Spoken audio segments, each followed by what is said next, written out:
I'm going to go ahead and call this meeting to order. Will you please rise and join me in the pledge to our flag? I pledge allegiance to the flag of the United States of America and to the republic for which it stands, one nation, under God, indivisible, with liberty and justice for all.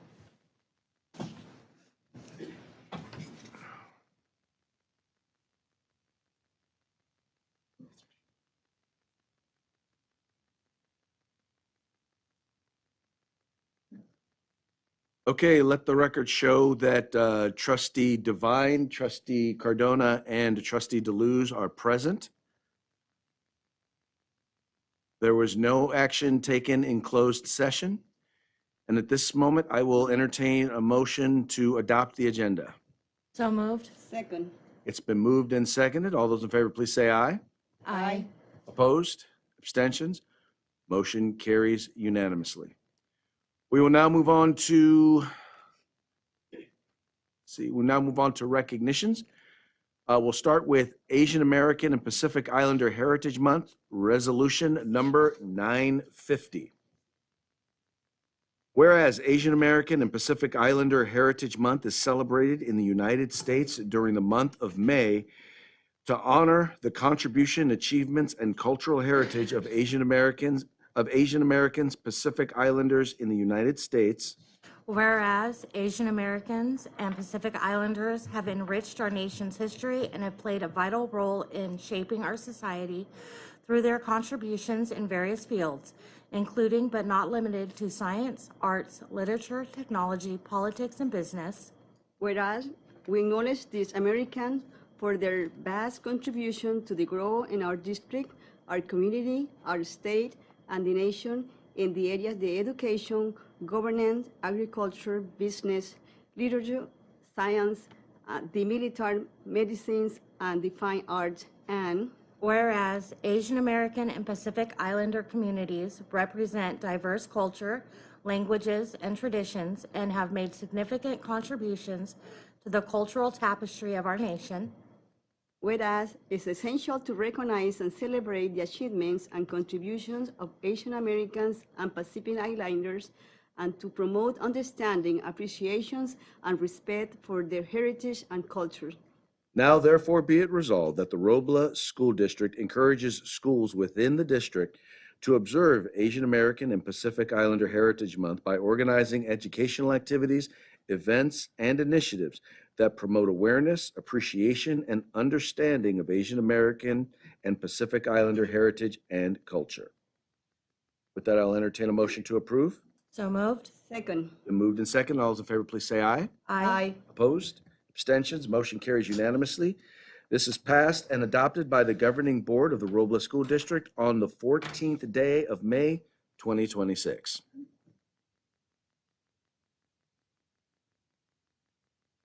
Okay, we will now move on to communications.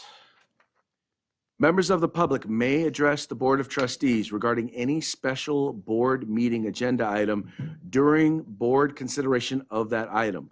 Please note that if you wish to address the Board of Trustees on an agenda item, you should do so when that specific item is called for by the board president. In order to do so, in order to comment in person, fill out a request to be heard card and give it to the board clerk.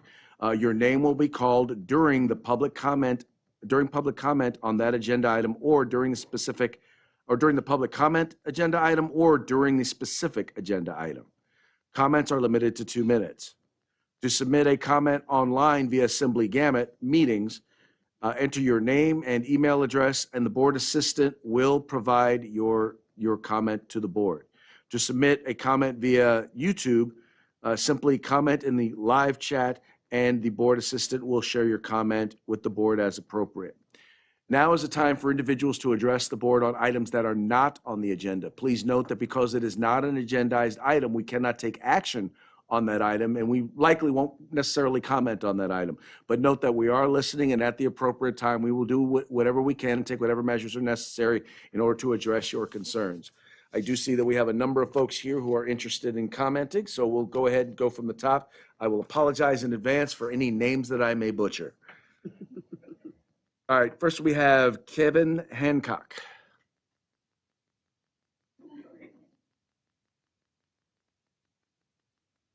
Good evening. My name is Kevin Hancock.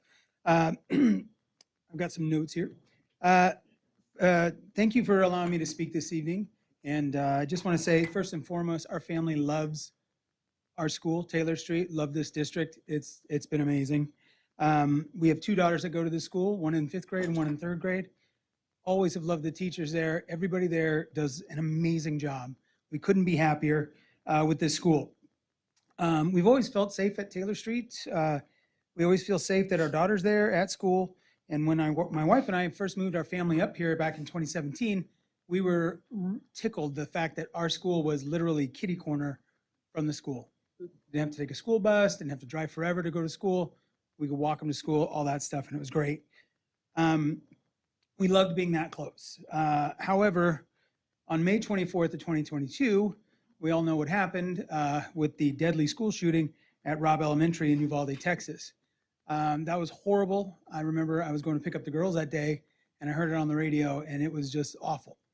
Our hearts sank that day and we've never once worried that there would be a situation like that at Taylor Street, or up until that point we hadn't. It sounded like it was pretty easy to get onto that campus and that shooter could do the damage that he did in as little time or as long a time as it took. It made us rethink living here in the United States at that point. We had even taken steps to perhaps move to another country. We were looking at Great Britain where they have stricter gun laws. And we were getting ready to move. We were close. All we had to do left was sell our house and we'd be out of here. One thing that really made us not want to move was that school. We loved where our daughters went to that school. They know everybody there, all the teachers, not just their own teachers. Everybody knows who our kids are. They know all the kids. So we decided to stay. We weren't going to cut and run and leave everybody just hanging. My wife mentioned that she did not want to get that call that any parent teacher dreads, that there was a shooting at the school. And I reminded her that we live so close, we would hear it before we got a call. When we decided to stay, we just thought, we'll be there. We do as much as we can for the school. I drop my kids off every day. I pick them up every day. I make sure that there's contact there. I try and help out at the school when I can. But it would be nice to know that there's real good safety measures there. I know during the school day, there is one gate you can just open up, walk right in. And it takes a while to get back to where the office is, where anybody sees you. That's kind of a red flag. I know the other gates are closed, but there's some other ones that seem like they're pretty easy to get into. So just if we can get some more security there, not necessarily a guard or anything, but like maybe a more secure gate, more secure cameras, that kind of thing. We'd really appreciate it. So that's my time, and thank you very much for listening. Thank you. Thank you. Thank you. Ali Klein.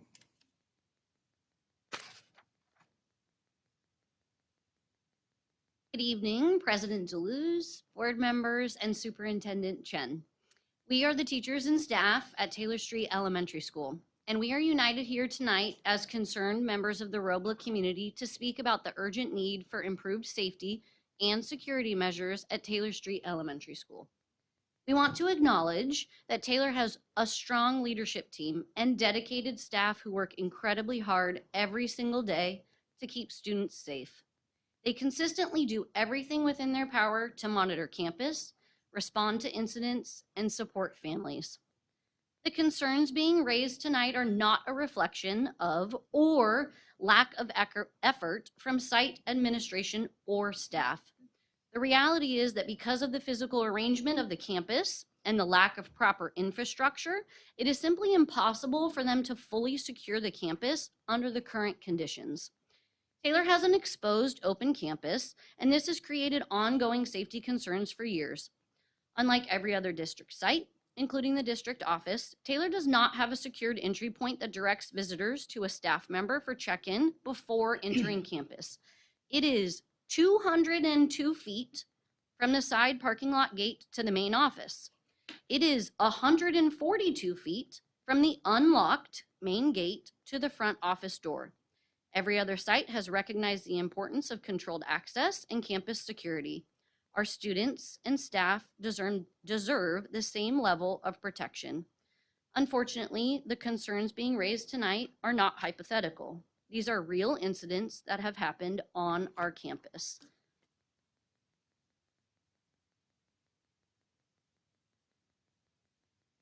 Bullet holes were found in classroom windows in both 2019 and 2023. A stepfather came onto campus with a knife, attempting to kidnap his stepdaughter, and broke down the office door. A knife was pulled on a parent on campus while kindergarten students witnessed the incident and police had to be called. Dogs regularly access campus through broken fencing along Bell Avenue and Jesse Avenue. Parents frequently bring dogs onto campus throughout the school day. Upset parents have entered campus to yell at staff, teachers, and even other children during school hours, including cussing, cursing, threatening behavior, and physical aggression. Intoxicated parents have had to be removed from campus. Unhoused individuals have repeatedly needed to be escorted off campus multiple times every year. An unhoused man entered campus before school and exposed himself to teachers and a parent. Amazon and DoorDash delivery workers enter and wander around campus daily looking for the office. People in the neighborhood have walked onto campus to engage and interact with students and staff. Almost daily incidents of parents or former students coming onto campus unannounced without checking into the office. These are not isolated incidents. They demonstrate a long-standing pattern of safety vulnerabilities that place students and staff at risk. Teachers should not have to wonder who may walk into campus during the school day. Parents should not have to question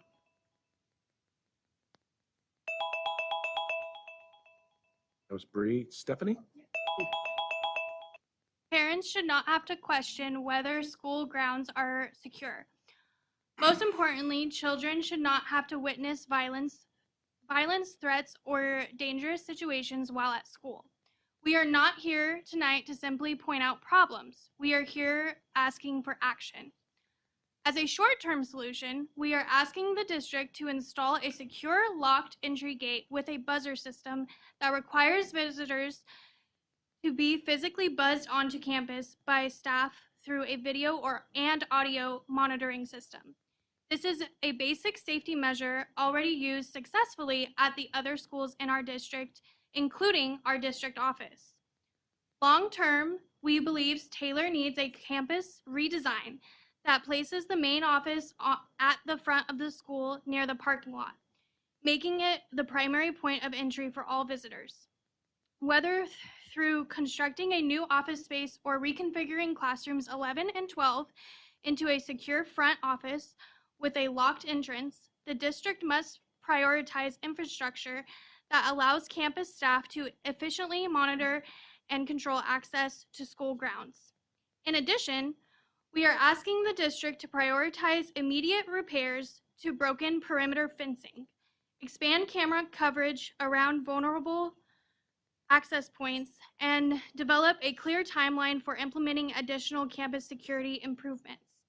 We are also requesting a formal safety assessment of the Taylor campus, along with a transparent action plan so staff and families understand what steps will be taken and when improvements can realistically be expected.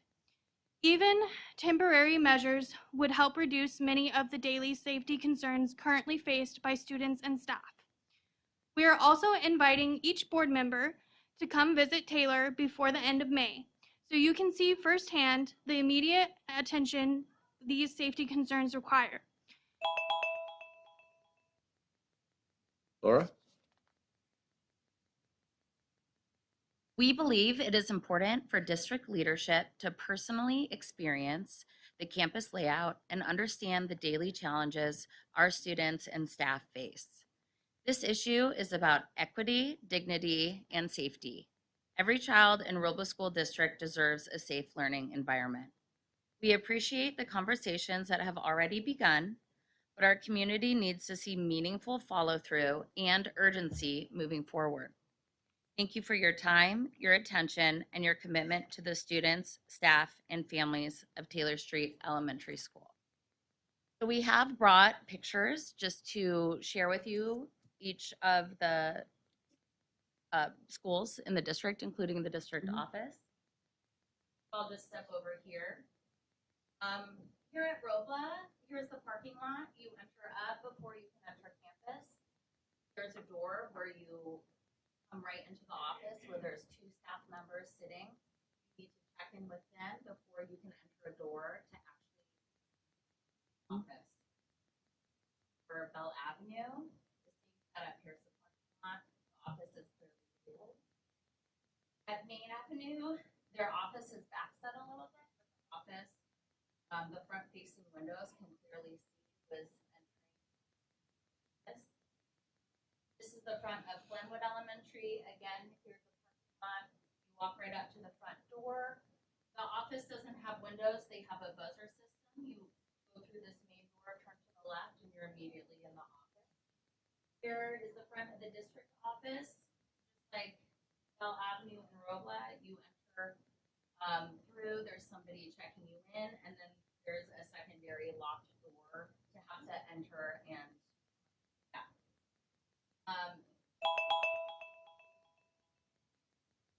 I'm going to end on here and on what Taylor Street currently looks like. This right here is our side gate, but it's right here in this picture where the cones are. This is where children might line up in the morning and enter through our side gate. During that time, there are cars coming through. Kids sometimes area for our children. Our main gate should be our front entrance point. It's unlocked, and it is, as you heard, 100. This gate, I'll just reiterate, is 200. So what's happening regularly is people are entering, and they are not checking in at the office. They are already wandering the campus. Just this week, we had a parent come through this front gate here and go to her daughter's classroom. There's a do not disturb sign. We are testing sign on the door. Knocked on the door, kept knocking. To give her daughter a water bottle. So although not an unsafe situation that time, these things are happening. Here you can see we have a main office sign. So by the time someone's walking through this, they see this sign, they hit the cafeteria, they hit classrooms first to ask, where's the office? So they don't even know, and they're disturbing. I think this of our 2 boards here, there are safer.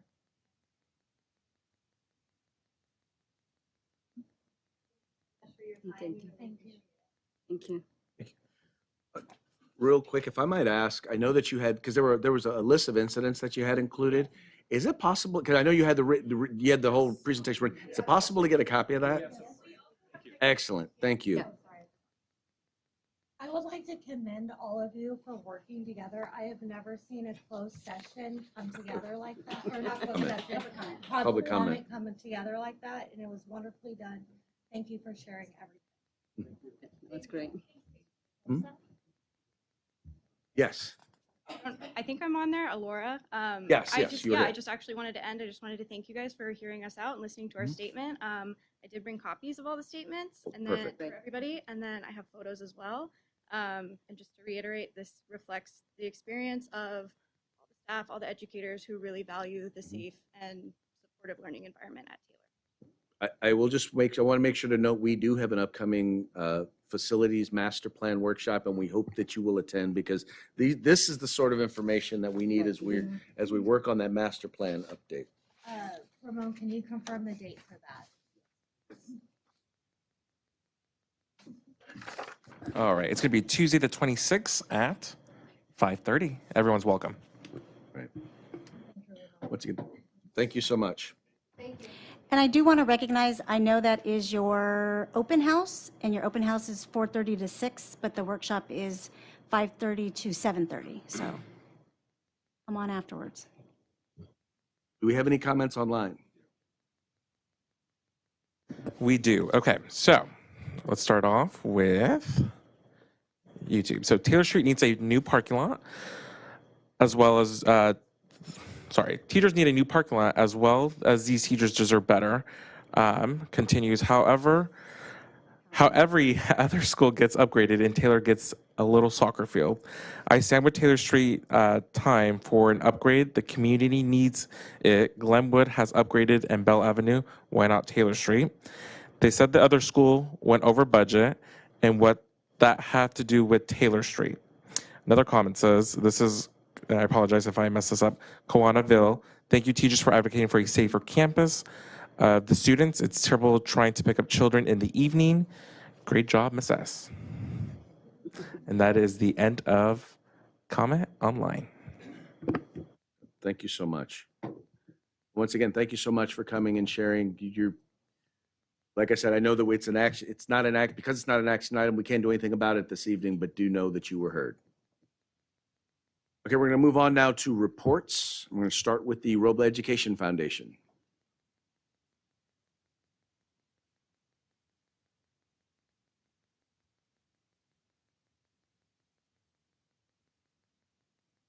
Good evening. Not too much to report, but however, we did have an organizational meeting about a week and a half ago where I acquired a new foundation boss. It's not you. Is she here? Okay. Anyways, I consulted with the new president who happens to be here this evening. Somewhere's hiding in the Oh, back. she is there, okay. Sabrina I can see it. is the person who actually put together the flyers that you received for the fireworks. She also takes on a lot of shifts and coordinates for the Glenwood PTC to work the booth. So she's been a great help in the last 2 years to me as far as the fireworks go and the foundation. So now she's Madam President by everybody's desire. The other thing to report, because of the flyer that she designed and that the district printed for me, which by the way, I'm still awaiting my invoice. Haven't received it, but because we are paying for it. And as a result of it being handed out at the school sites, we've had a few more signups, more so than we've had in past years. So it's looking real good. But you're still working every night from 6 o'clock until we load the truck. Right. And since I know one of my people is online, and as you and the others that have already volunteered for the booth know, that I've already sent out the email, I believe you got it a couple of days ago, that showed the schedule in its current form. And so that people know what's available for them to sign up for. Good response. I've actually had to email a few people and say, sorry, I don't need any more people on the 9 o'clock shift. Mm. Any questions? No? Hearing none. I hope the rest of them are as short as mine. I concur.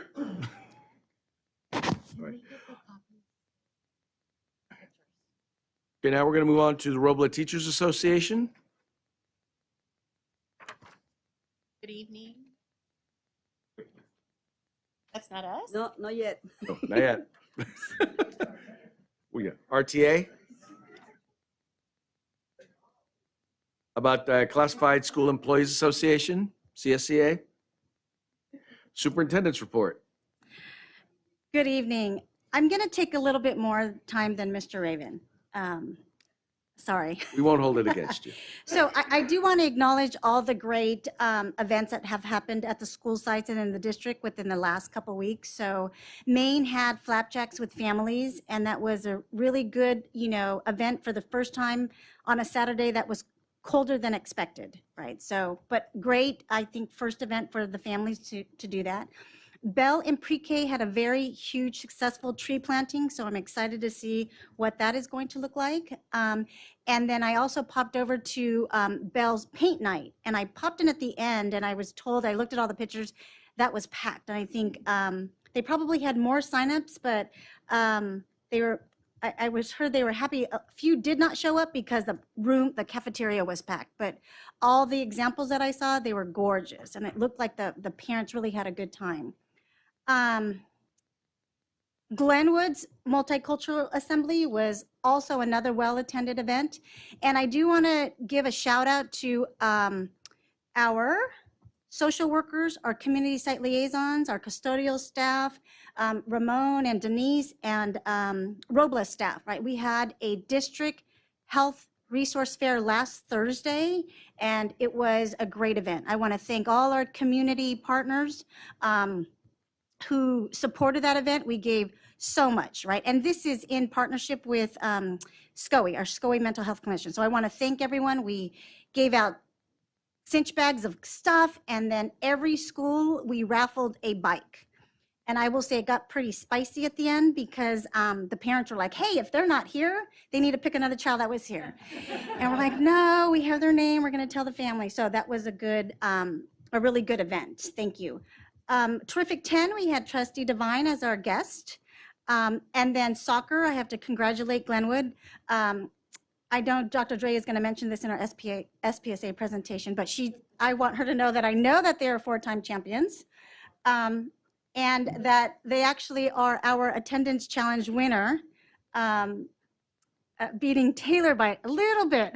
But got to acknowledge that they are attendance challenge winners. But we did have two teachers at every school also win, right? We did it by grade span, so we wanted to recognize that. I don't know what that is. We're in the thick of CAST testing, so parents, if you're listening, please make sure that they get good sleep and breakfast in the morning. And I do want to take a little bit of time because Mr. Martin will go more in depth about the budget at next board meeting when he does the budget presentation and along with the LCAP with Ms. Lyon. But I want to say that the governor's May revise was released today, and as everybody is trying to figure it out, I just want to do some highlights. It really is good. I say good and with asterisk because we know it's not approved. This is proposal. Prop 98 funding, is upward of $6.4 billion over 3 years, while the governor is holding $3.9 billion. I know this is all technical, but it's really good stuff. He's holding $3.9 billion. Last year he held $1.9 billion, but he's holding $3.9 billion, which is equivalent of about $605 per ADA that we hope to get later on, right? But it's a reduced, he said he was going to hold 5.6. So, I guess I'm going to be happy that it went down to 3.9. The COLA is very interesting. He's proposing a super COLA. The statutory COLA is 2.87, and it was projected to be 2.41. So that is an increase. But the super part of it, they call it the super COLA, is an additional 1.44%. And this is to offset his proposal of a 14-week paid maternity leave, right? So he is recommending that 14-week paid maternity leave, and how districts are to pay that is to add another 1.44 into COLA.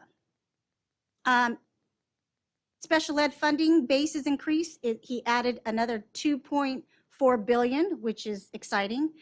There is a one-time discretionary block grant of $5 billion.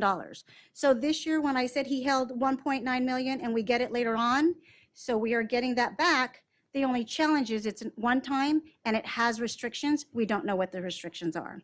So if you're ever out there advocating, we want to advocate for just fully fund the COLA. And then we are excited that he added $1 billion for community schools. This year, Robla District was approved for the last round, and we weren't sure what would happen afterwards. So we're excited that the current schools and possibly us in 5 years from now, that he continues to add more funding into this program. So we're excited about that.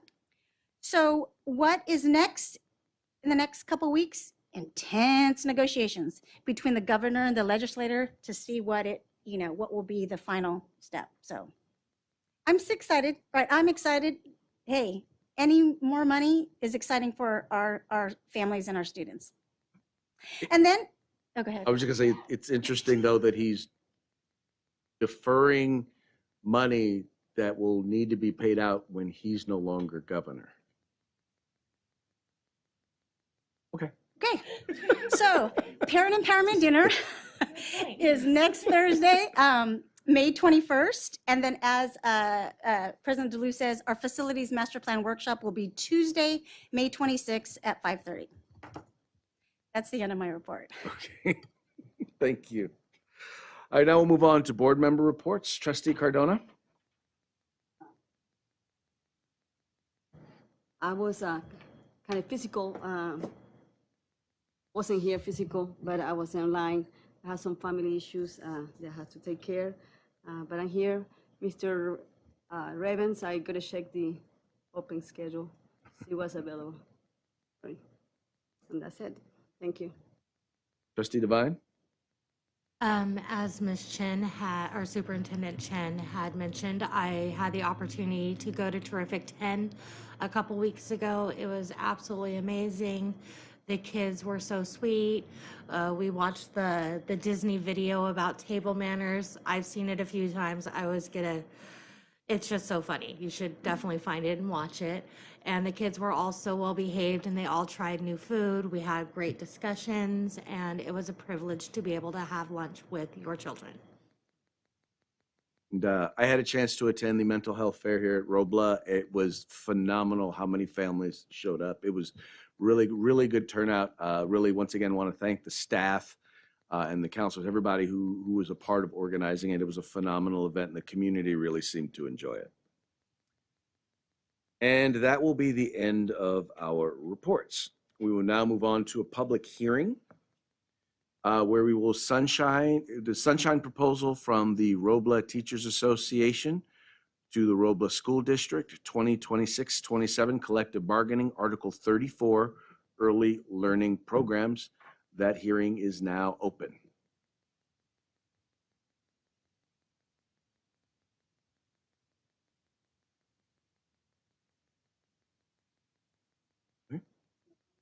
If there are no comments, I will entertain a motion to close the hearing.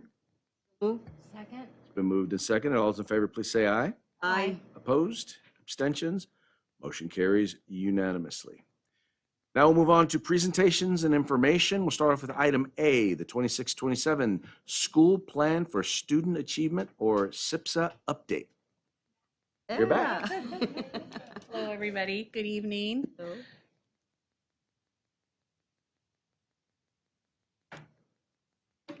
So tonight, as a team, we are going to be presenting our 5 goals that are written in our SIPSA, or our school site plan. And we'll try to be succinct and thorough, which can be a little challenging sometimes, but I'm going to do my best. So if you look at the first slide up here, it is goal 1. We're going to increase performance in English language arts. Actions here would be to prioritize for us next year, prioritize training for new teachers and coordination of supports between PLSTs and our NorCal GLAD trainers for peer observations. The data presented at the right-hand side of the slide is from the California dashboard. And you might notice that the one in the middle, the graph in the middle there, is something that you've all seen before. But the 2 columns on the right-hand side are new this year. And those 2 columns are representative of all students' progress on CASP. So many times when we talk about CASP testing, we talk about the kids that are at or above grade level. So for example, at Bell Avenue, 33% of our kids are at or above grade level in English language arts. But if you look at our middle section there, and then the section on the side, you can see that it's also referring to all students. So it says, the top one in the middle says that all students are 80, I think I can't read that because my eyes are not that great, but 85.5% of students did improve on the CASP. So though they may not have been in that 33%, we have a large majority of our students that are showing growth on the CASP testing. And then on the far right-hand side, you can see that We've broken it down by English only, current English learners, and recently classified English learners. And I won't go through all of that, but it's just something new this year on the dashboard and definitely something worth taking a look at. This year, probably a big difference in our SIPSA at Bell is that in the past, we've been funding Lexia Learning, which is a reading intervention program. And we are not going to fund it this year because we are going to look to see what Amplify offers as far as reading interventions for our students. We don't want to double pay for things. So we want to see what the new platform offers before we look for alternatives in interventions. So we're very interested in seeing what that's going to look like.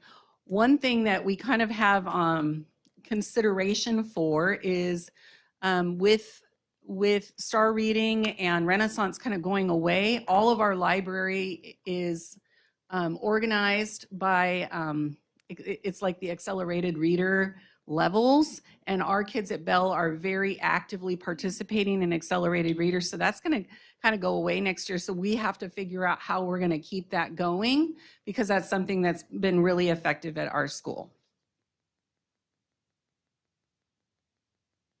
Okay, the second goal is increased performance in math. So for us in mathematics, I think the big focus this year is making sure that we are looking at our instructional engagement strategies, and that's been in tandem with our training that we're going through as a district, learning about Marzano and the strategies. I'm not sure why that keeps happening, but that we've talked about through the entire school year as a district, and then we're talking about them during our PLC at Bell Avenue and conducting walkthroughs and having lots of great support from our PLSTs and then just support amongst the staff in the colleague to colleague, talking about what's working in their classrooms. And so we're really working to apply that to mathematics. In mathematics at Bell, you can see that 74% of our kids made growth in on their CAS testing last year. Overall, 31% of our kids are at or above grade level.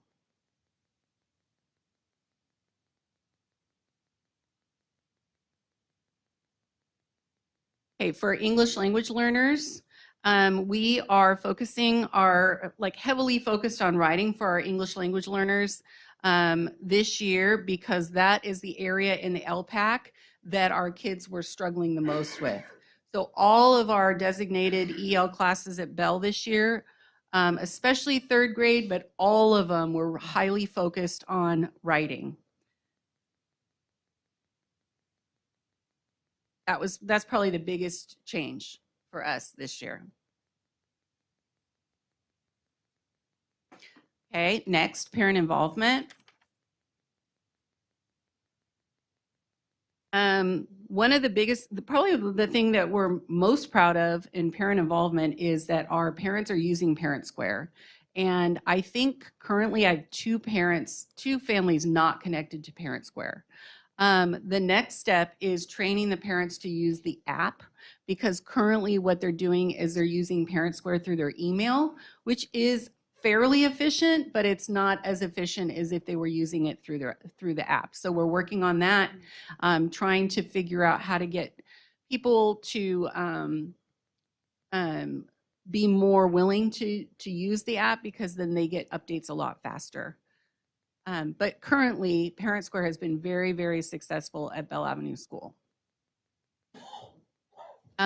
This year, we have to mention that we are very much benefiting from our community schools identification, our community schools liaison, and then of course the grant money that came with that.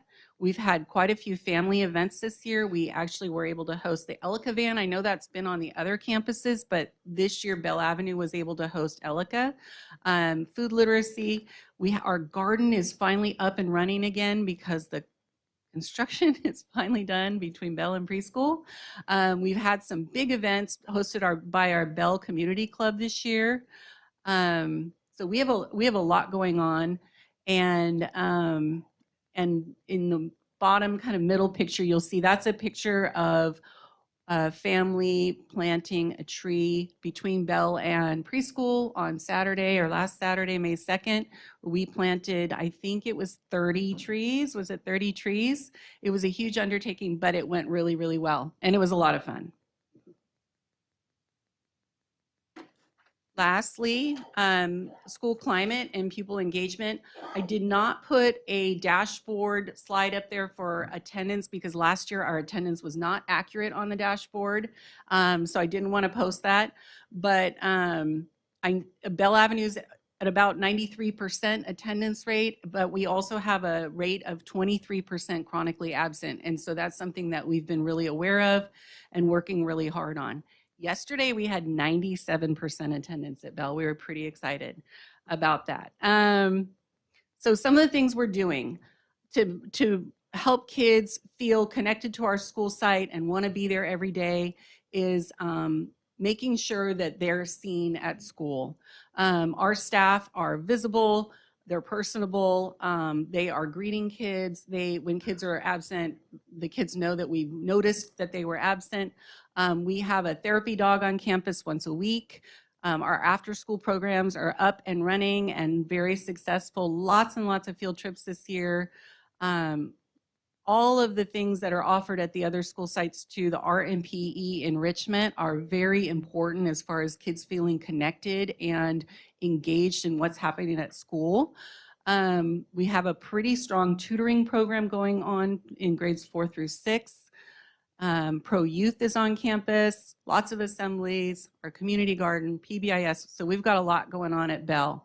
And there's a couple of pictures up there to kind of show what's happening. I'd invite you to come over to the campus. It looks really great right now. Between the beautiful soccer field and all of the murals, there's lots of new murals at Bell that are student painted. With the support of our art teacher, Ms. Kelsey Burke.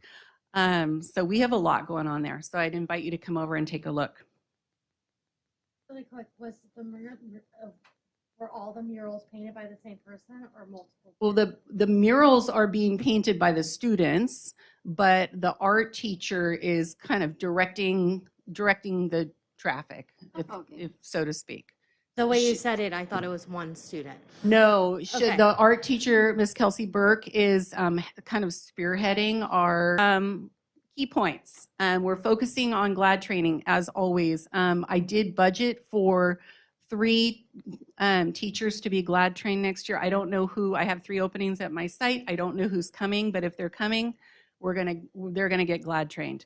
We're continuing to focus on writing. We are progress monitoring our subgroups that are not making appropriate progress, including our LTEL students, but also some of our students with disabilities. There's some very specific groups of students that we've been very focused on. We are excited to try Amplify for ELA and math.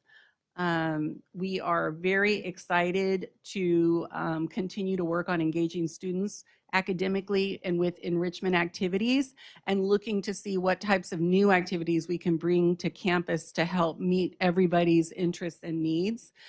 Our parent club is up and running, and we've got like a strong and mighty about 12 parents that come every other Thursday, and we're working to increase that. And we are working again on increasing communication between school and teachers and parents. And the big focus next year is going to be that app, because I think that's going to be a key to more parent involvement at our school. And then future site conversations, and actually we started this past PLC, we are talking about science instruction and educational technology at Bell. That's going to be a big focus for us next year. It for Bell. You? All right, Glenwood. Questions? Oh, do you have any questions?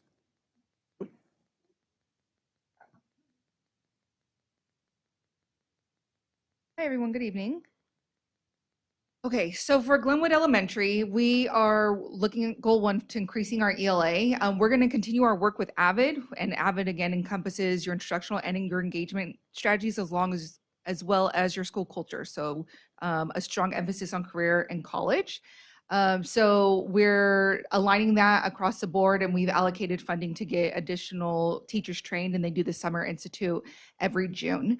We're also increasing our foundational phonics work. So this year we adopted, a lot of our sites use UFly for English, but we adopted Ola Books, which is the equivalent, but in Spanish. And then as a site, I mentioned this in our SIPSA update, and something that we're continuing to do is the Seven Mighty Moves book study, which talks to you about foundational phonics work and how it's needed past K through K2. And we're taking that into our intermediate classes as well.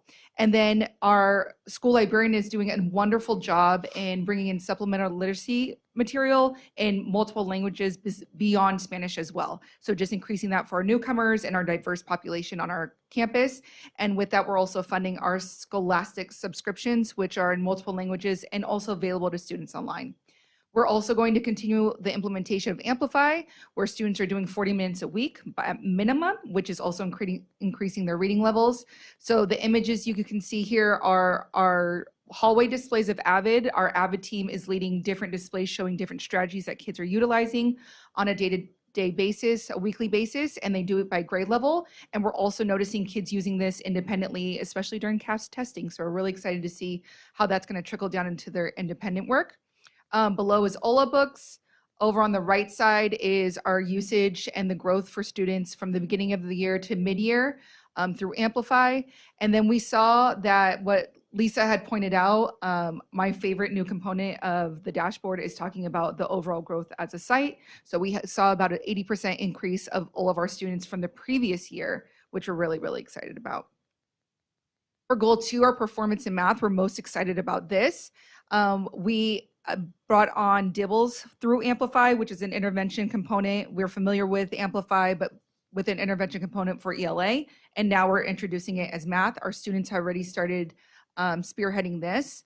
We're also increasing our community access to make sure that everything that they're using at school is also available through Clever at home. So kids, whatever they're using at school, they can also get that support with their families at home.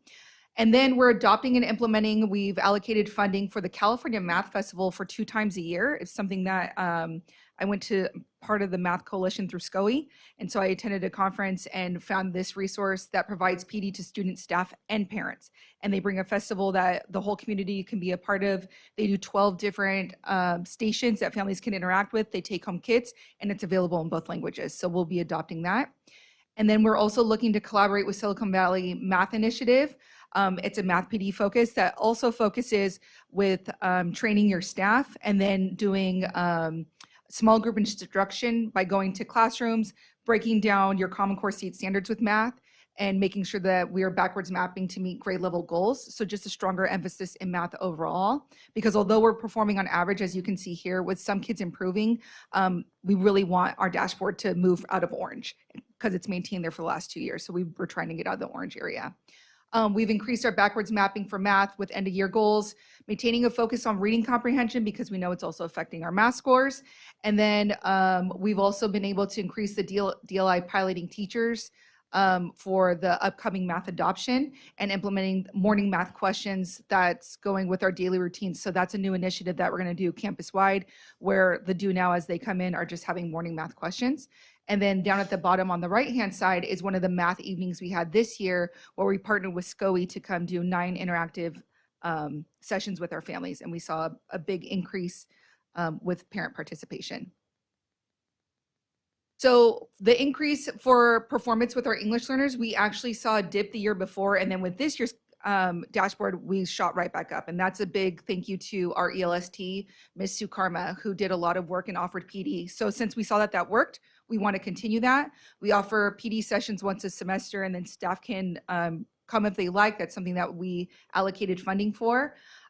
We're also attending an IAB training over the summer that was offered through SCOE. So the admin team, along with their ELST, will be attending that. We're doing supplemental resources for ELD minutes and refocusing our intervention schedule right now to make it more conducive for the scheduling instead of more switching. We're trying to put grade bands together with the integration of curriculum.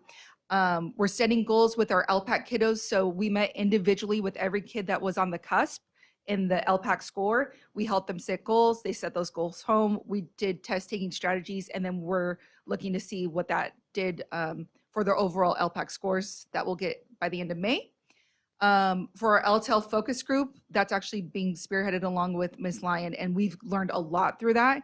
But with the third grade writing that they've been doing on a daily basis, and with the digital implementation at least once a week, we've seen a huge impact. So we'll be focusing and continuing that initiative, aligning supplemental material, and then increasing access to computers and internet for our newcomer families. So we've allocated funding to bring additional Chromebooks into our library for our public library time, and then offering that to our newcomer families with hotspots, because we know that that is an area of need.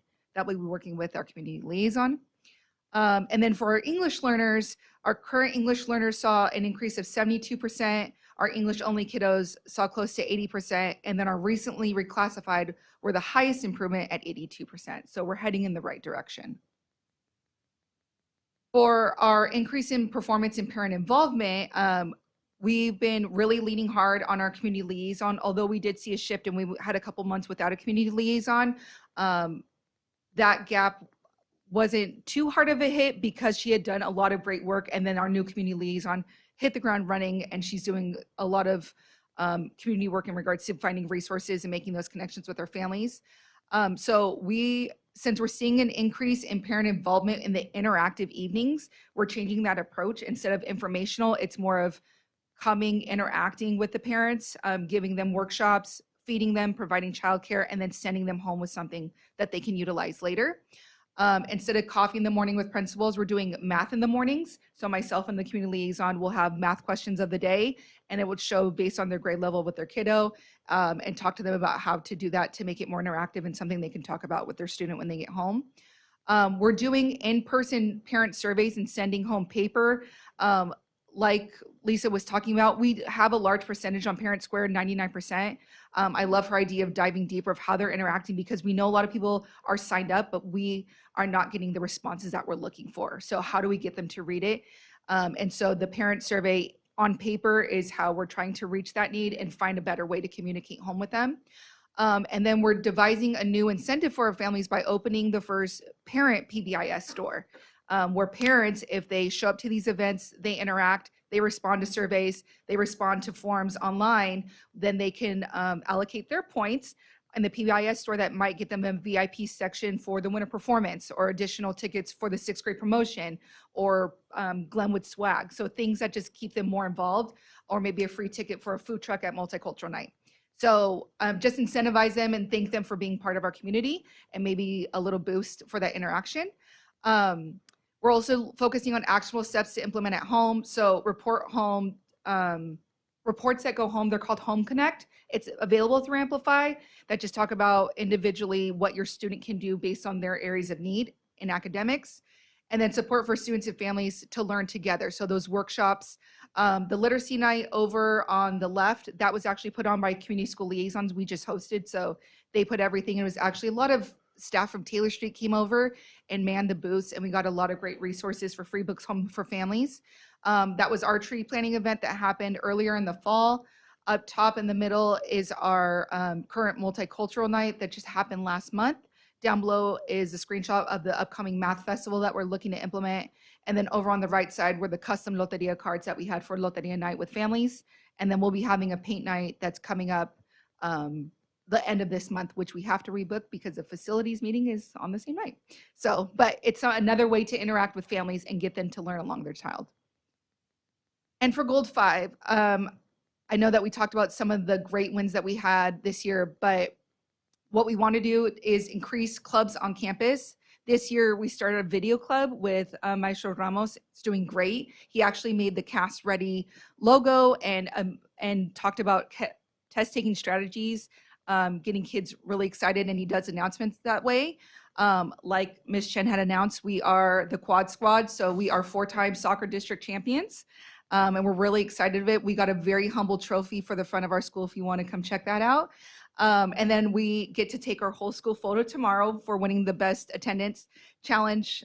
Finally, for once, our efforts were made. I know it was by a small margin, but a lot of that has to do with our staff.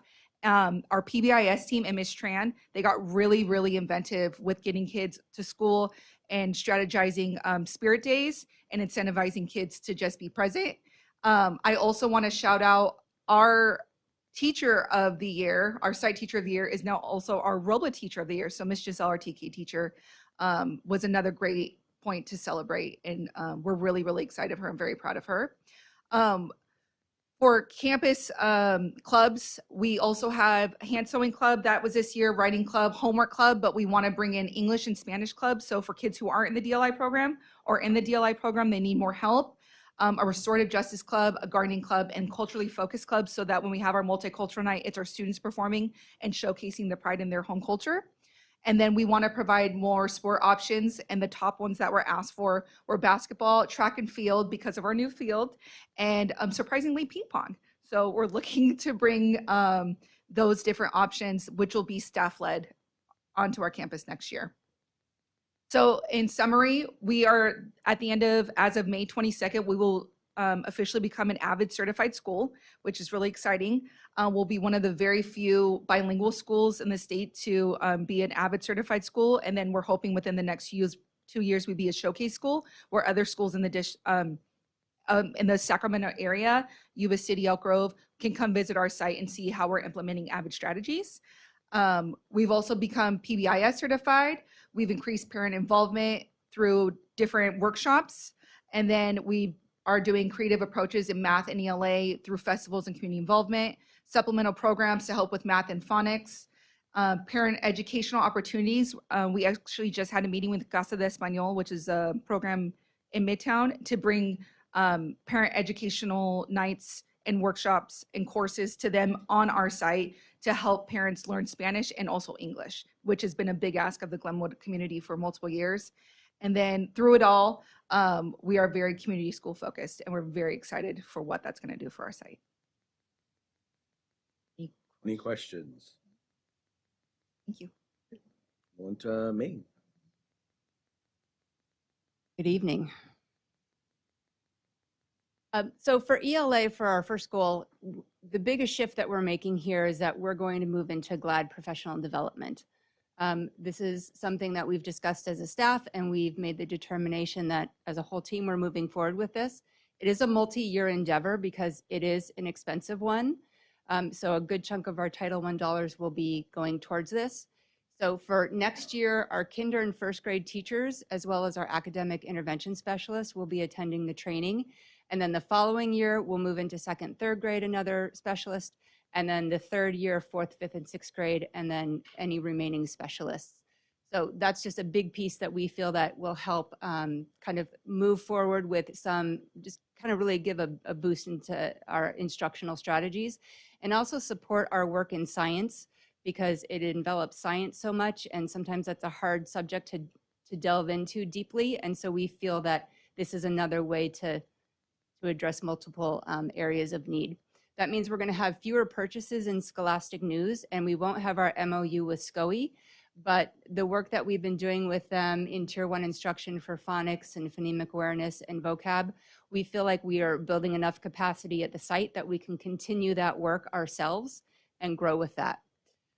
We are really enjoying the use of Amplify for K2 for the screener, and we're excited that the district is going to go district-wide and at all grade levels, because we've had some really good data discussions, and teachers have been able to glean a lot of good information and strategies to use in their instruction.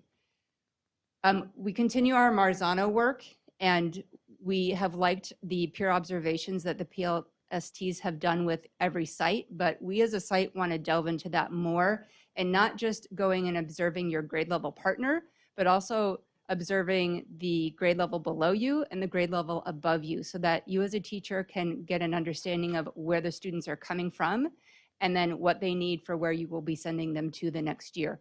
So we want to continue the work with the PLSTs, but we're going to make this more of an ongoing activity at Maine. And then we schedule IABs that we wrap throughout our instruction throughout the year, but we want to make sure that we've got that completely and very in-depthly laid out.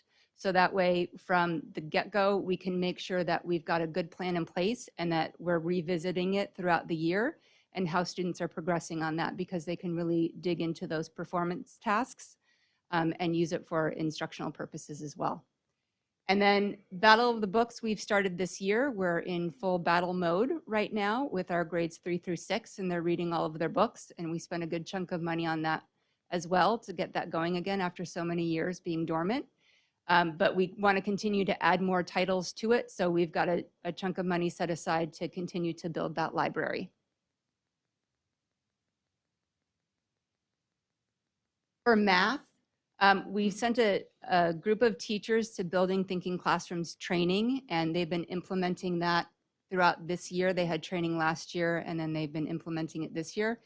And in those classrooms that have BTC, we've seen an increase in student engagement, that the children are really taking on the onus of learning and putting the thinking back on them. And their collaboration with their peers is much higher as well. So we want to continue to send more teachers to that training to build capacity in that area as well. At the end of each trimester, we take one of our site PLCs and we focus in on our math data, and we have found that to be helpful in our conversations across K through 6. And so we're going to continue that work, but again, we want to make sure we do that vertical articulation where they're meeting with the grade level below and the grade level above, so we have continuity in our instruction. And since we're moving into Amplify, we think that we're going to be able to get more data to use than just the benchmark data that we've been looking at. And then that way we can get a better picture of how a student has progressed at the end of the trimester, and making sure that we're doing really well-rounded decisions based on multiple data points, not just one data point. And again, we want to continue with that tier 1 work with Marzano and the PLST. So that wouldn't just be for ELA peer observations, but we would also do it for math as well. We did a lot more intervention math focus with our tier 2 groups this year, and we used some of our monies to buy some supplemental materials, and we have found those to be useful. So we're looking forward to seeing how things look on our CASP scores in the fall, because we also restructured how we did our intervention groups this last trimester and took those students who were just below where they needed to be and did like a 6-week intensive academy on specific areas of instruction to help boost them up to where they need to be in their CASP scores.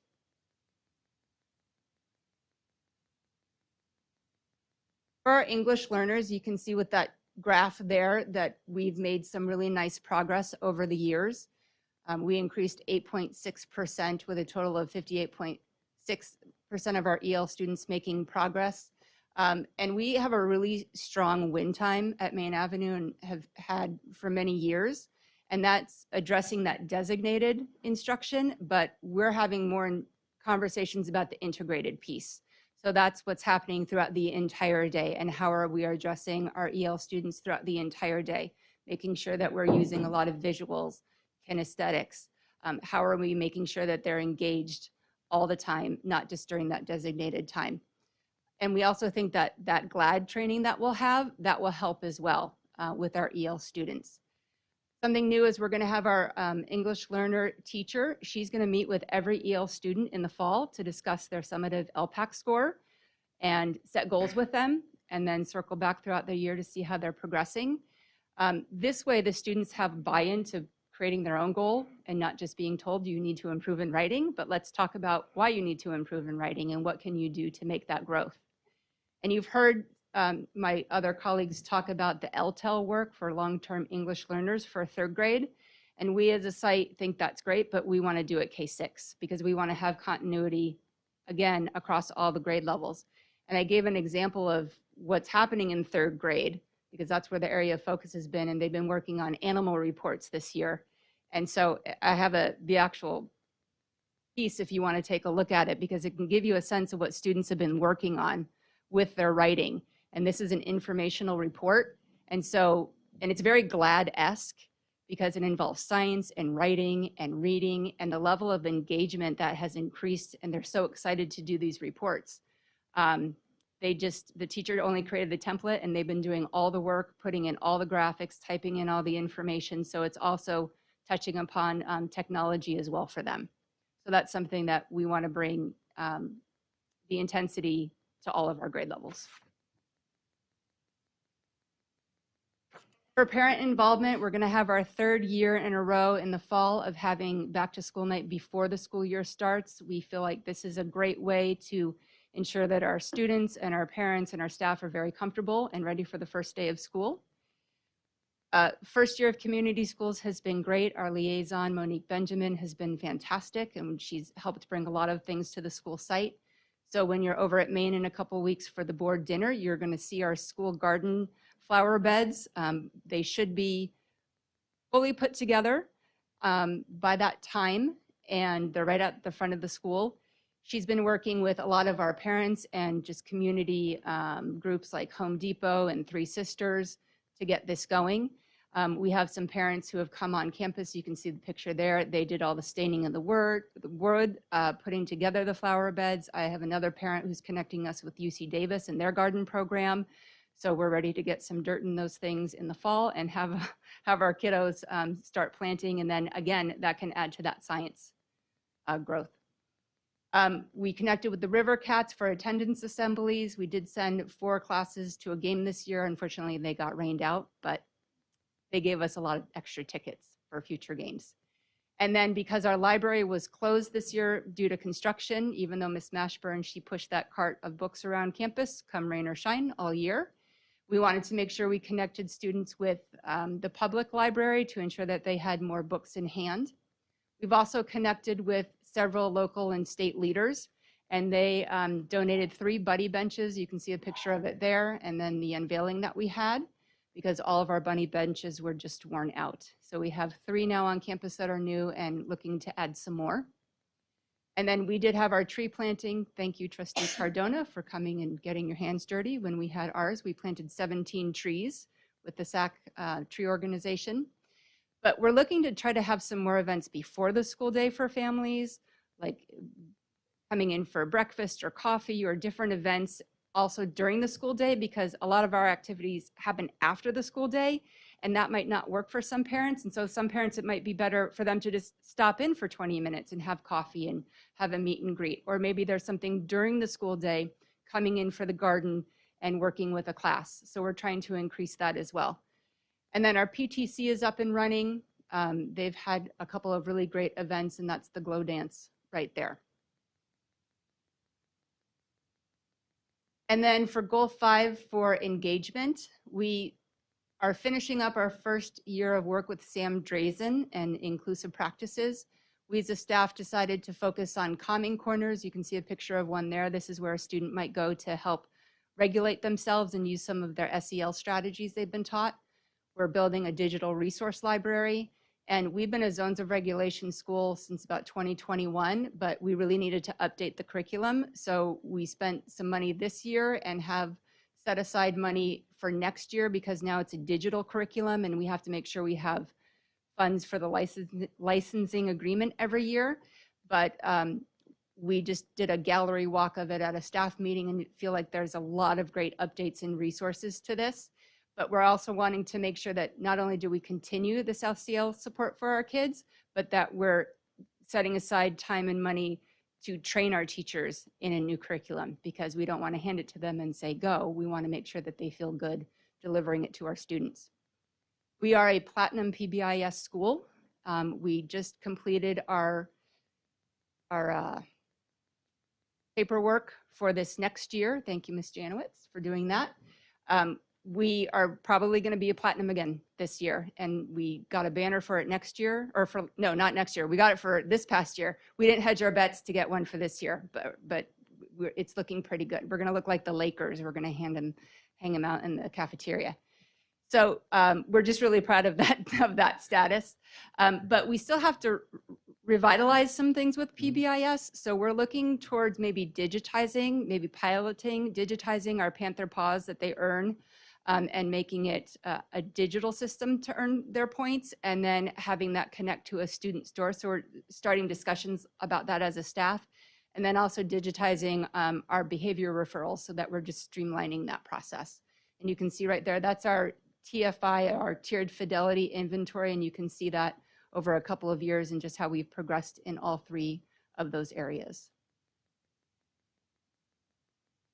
So to summarize, GLAD is our really big endeavor. Again, a multi-year, and they know that we've committed to that for the next 3 years. We'll continue that building, thinking, classrooms, professional development, and instruction, our Tier 1 instruction, and our Marzano work. Year 2 for Sam Drazen, we'll continue the 3 things that we worked on this year, but then we're going to delve into things like accommodations versus modifications. Again, that PBIS Platinum status, we're hoping for year 2. The training for zones of regulation. Second year of community schools work, we want to continue all of the things that we did this year, but Ms. Benjamin and I met the other day and we kind of listed out a whole bunch of other things that we want to get going for next year. And then just continue our work with PBIS and revitalizing some things. Any questions? Any questions? Okay, Thank you so much.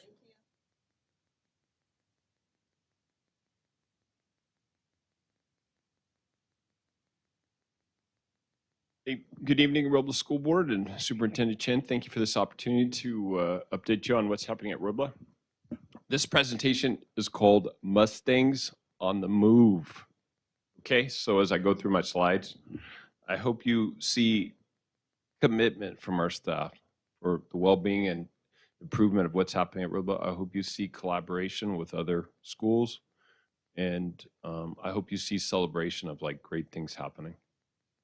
So goal number 1, increase performance in ELA. We went up 6 percentage points. And if I can connect with Bell and Glenwood, the new dashboard states that 80% of Robla students that took the CASP improved their score. If you do research, a good school in California shows 70% improvement, so 80%, we were really excited about that. I'm really proud of our team, though. We had 10 teachers that are going to be working this summer for our students, training in UFly. They're going to do 15 hours and get certified in UFly. So we have every teacher K through 2. We're going to have 3 new teachers train in GLAD this summer on their own time. And we are very honored to be in the shadow of Lisa Hall and everything that's great thing that's happening at Bell and GLAD, and it's really helped our engagement there. So we're excited to do a GLAD kickoff with Bell Avenue School.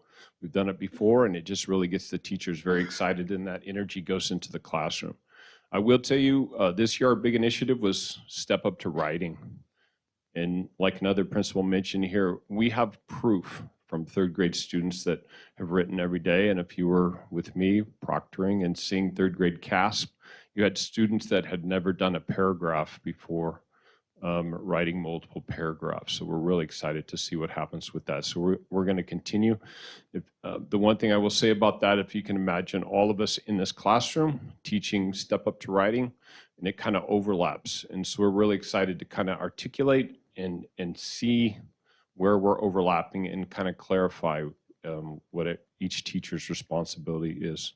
We're very excited about Amplify. We're Alexia School. We're letting that go. I would like to also say thank you to Mr. John Raven. We are in year 2 of a $25,000 grant supported by Golden One, where we have 30 families that have a computer at home doing Lexia and can access all curriculum at home. So thank you, Mr. Raven. Okay, in math, we showed a 2% increase. We had 79.2% of our students that did better on their math score in CAS than last year, which is terrific. So I want to say thank you to Dr. Benjamin over there. We want to follow in the footsteps of Taylor. Taylor's done an amazing job with peer observation with support of the PLST. We're going to do that in math next year. So we know we have to improve our Tier 1 instruction. And we want to do a better job looking at the data and planning. We were excited with Amplify Math that's going to give us a better way to do data-driven instruction instead of following our current curriculum that's not this old. Okay. We also know we have to do a better job teaching academic language. And right now we're using a program and doing tutoring with EL students. I'll talk about it in a little bit, but we have students doing daily rigorous math problems now with academics language support. We have after school tutoring that's been going on. And so we're really excited about that. Our teachers, we asked the teachers what they wanted. They want math manipulatives. They know there's 25% of their students in every class that don't touch anything. They don't touch anything at home. And so the teachers are saying, we had counting collections before. We still have it, but there are teachers that want more math manipulatives. So I know there's some old teachers in the room. If you have any, we'll take them. We are in honor of Mr. Penman. He was terrific about this as their principal at Robla. We identified early this year tutoring students who nearly met. And so Ms. Hansen out there, thank you. Ms. Gunter, and right now we have 3 IAs supported by Karen Cook who are tutoring students in math that are nearly met, that need more support. Increased performance in English learners. The big celebration in this area is last year our reclassification was 7%. This year it's 9%. So we were at LTEL school. We've been tutoring these students, and you'll see a picture in a second. We had a Hispanic literature night. We had over 40 families show up, and Mr. Kapp showed them how to get a tutor anytime they wanted, 24/7.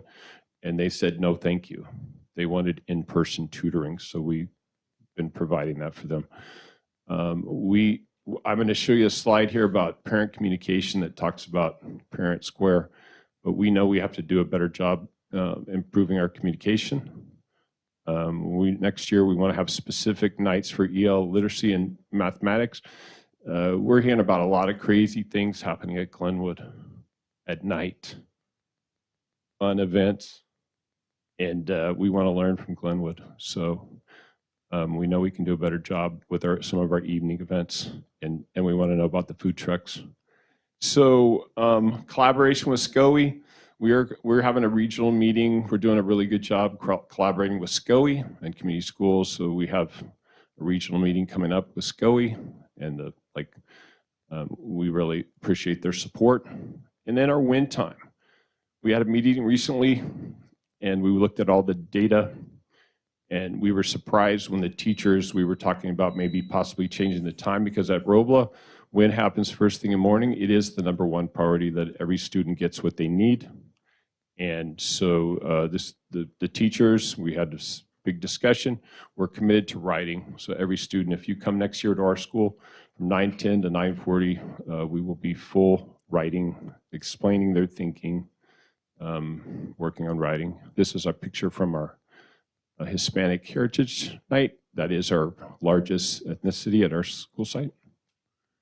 This is Ms. Chavez.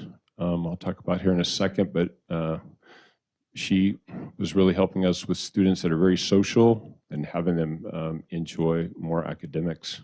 But this is a slide I wanted to show you, similar to every school. We have 98% of our families that are signed up. I looked at the list. The ones that don't receive the information, they're opt out. But if you look at this, there's 43% of our parents, 43% are opening up the email. And I was kind of like, what?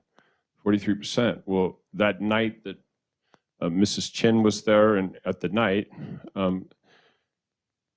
the families were telling us, the 40 families were telling us that Parent Square wasn't working great for them. And so, thank you. Did I do that?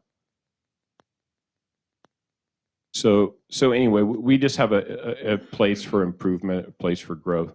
If I talk too long about Magda Chavez, Community Schools, we are so thankful and so excited to have her. She garnished community relations with Community Health Works. We had 5 families on Wednesday at our site get health insurance. We are available 8 to 5 for any family in the district or any family that lives in this neighborhood. They can come on our campus and get free health insurance through Community Health Works. So thank you, Ms. Chavez, for that. We want to have more, like we talked about, more monthly events, we've had for the last 2 years, we have coffee and collaborations. We had one today, and we have that monthly and have families come in and they're really honest with us, and we appreciate that. We are, like Ms. Newhouse was talking about, we are moving our golden tickets to digital. So we really feel like our staff and our team, we can do a better job. We have awesome students, but we have to do a better job texting families. Families are not checking their emails. We want to text families with their permission and celebrate through a different app that's really easy for the teachers. We will still be using Parent Square, but we are going to pilot 5-star app. So we have, we also learned from Superintendent Chen's support when we went to CASA that the best parent education classes are the ones taught by your parents. That's what research shows. So we want to next year train some parents to teach those classes because research shows that's what's best, not from, so from someone from the own community teaching classes. In Goal 5, talking about school climate, we had 89% of our students feel like a sense of belonging. We know we can do a better job involving a more diverse group of students in student council, and also a more diverse group in school or school site council, more diverse group of adults. We want to continue, we feel inspired by Main Avenue, the Platinum School. We're silver this year. So we don't feel bad. We just feel excited about getting to where you guys are at, and we know we can learn from them. We want to talk about the 5-star student app. We mentioned that, but the other thing that we learned at CASA is never before have students needed a voice to feel heard. So we're sampling student surveys right now that ask what students want after school, what kind of clubs they want, and what students want for school lunches. And we really know that with students have a choice, they'll eat more. That's what research shows.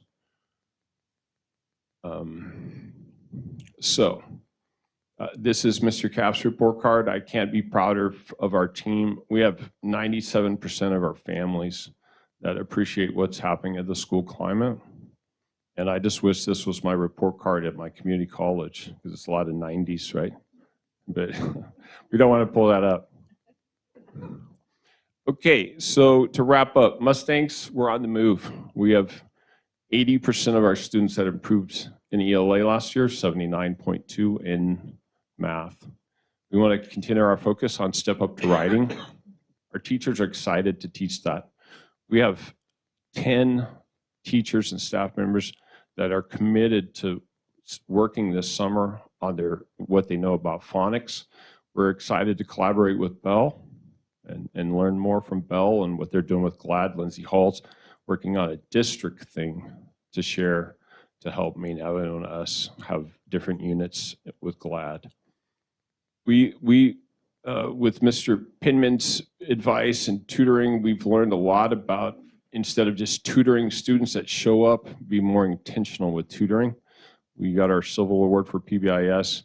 We want to pilot Wayfinder. Cindy Lyon's been terrific with us, supporting us through our second step journey, but we're ready for a more comprehensive SEL program, so we're going to pilot Wayfinder next year to help with students in trauma, and everybody will have the same kind of curriculum and training.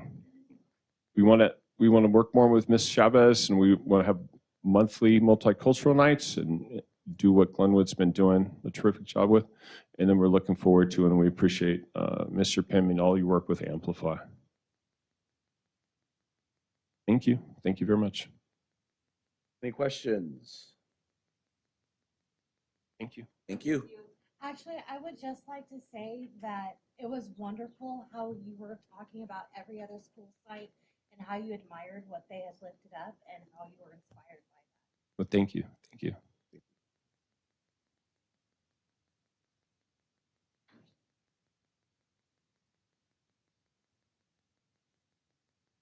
Good evening. Last but not least, Taylor Street. So again, similar to my colleagues, our first goal is to increase performance in ELA. Some of the actions we have all but 4 of our teachers that are GLAD trained. We're going to continue Freckle. This is a program our GATE students were using just for our 3rd through 6th around science and social studies. Teachers got together and looked at it and really thought that that was a good use of that program for our particular students. We're going to continue Amplify like the other schools. SCOE this year we're going to touch and base with touch back in with them. Thank you. With SCOE for training around writing. We got a literacy grant this year, and so we're figuring out how to best use that grant around literacy and writing. And so we are going to reach back out to SCOE. And then this year we did a lot of literacy-based field trips. And so we're going to continue that as well.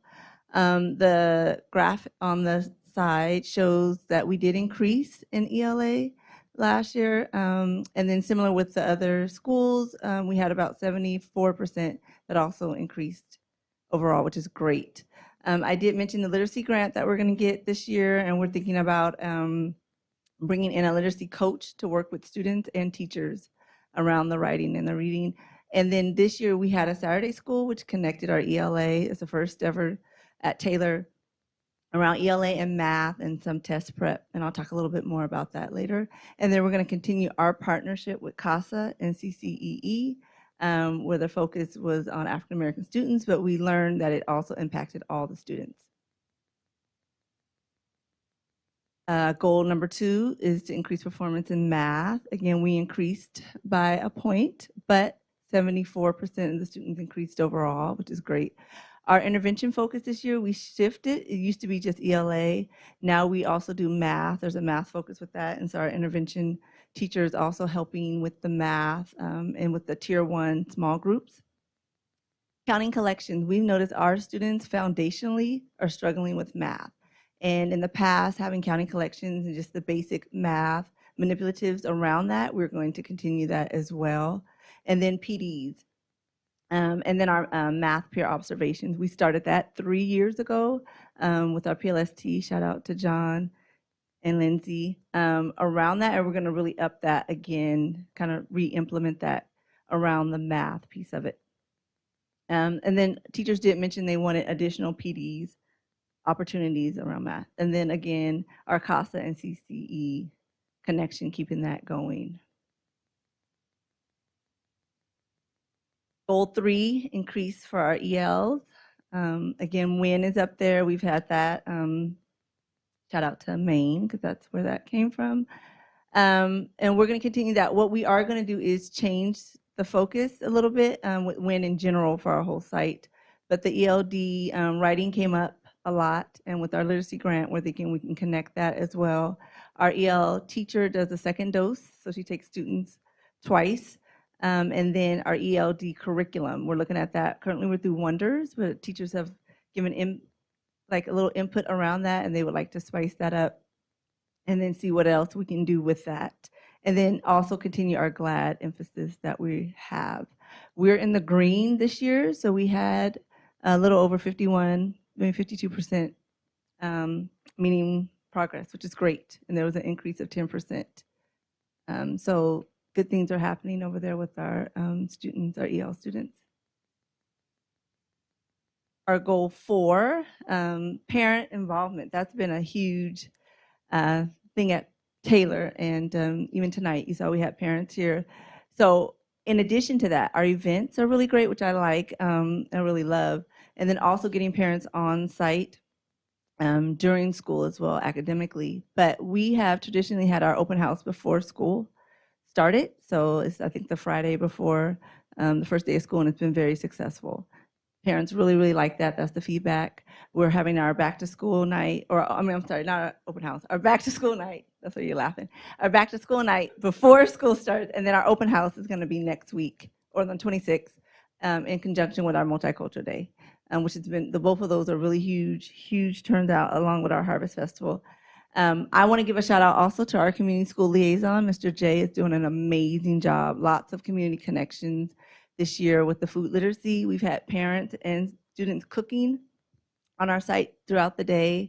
We have Walk with Friends every Thursday. When it gets cold, they come in our cafeteria and they're doing Zumba, Food is being given away. We've had our first ever academic information night through our community schools liaison. We had our first ever literacy night.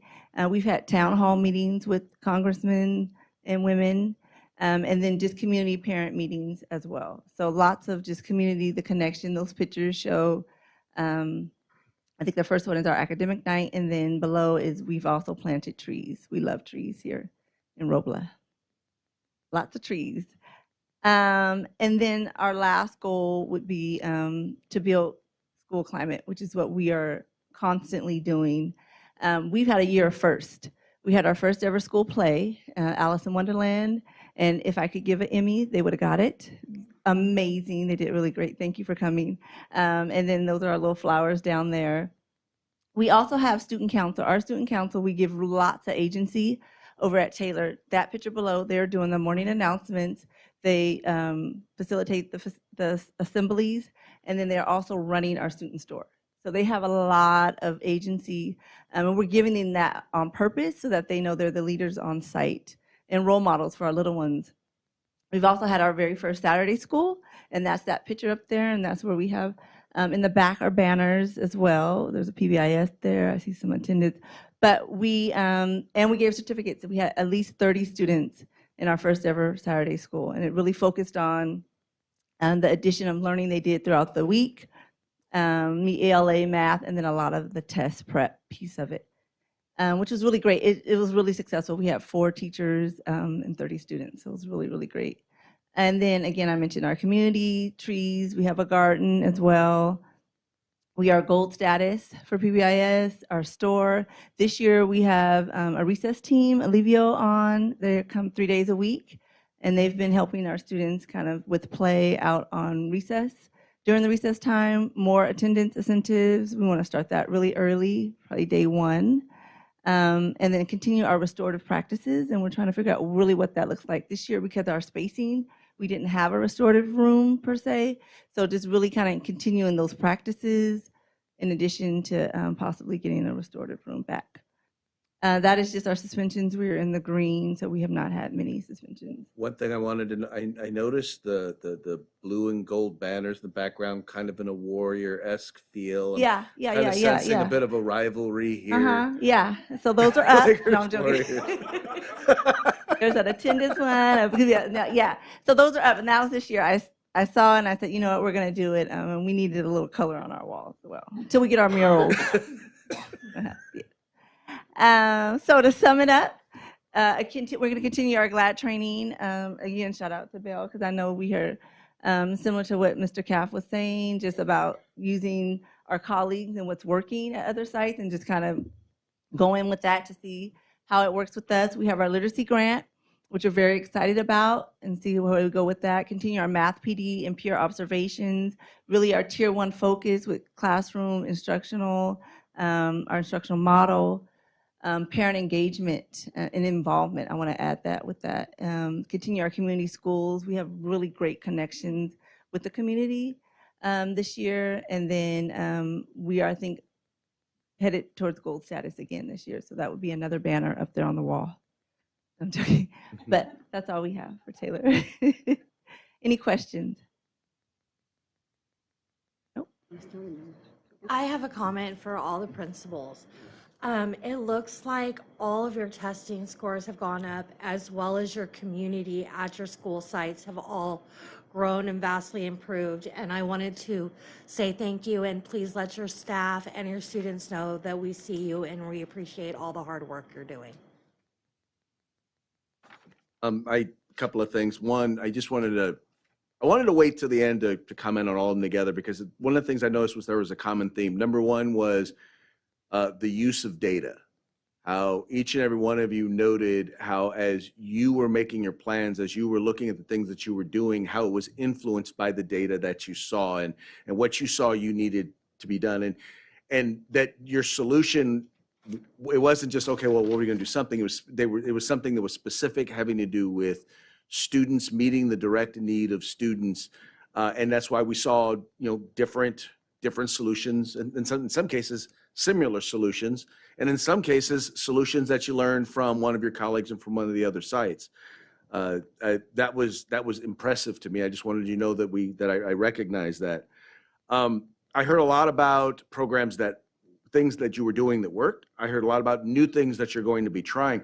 I'm curious, was there anything that you've tried that you realized didn't work and therefore you're not going that direction anymore? And does anyone have any examples of that maybe?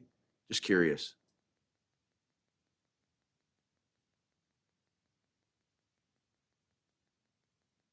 Wonders?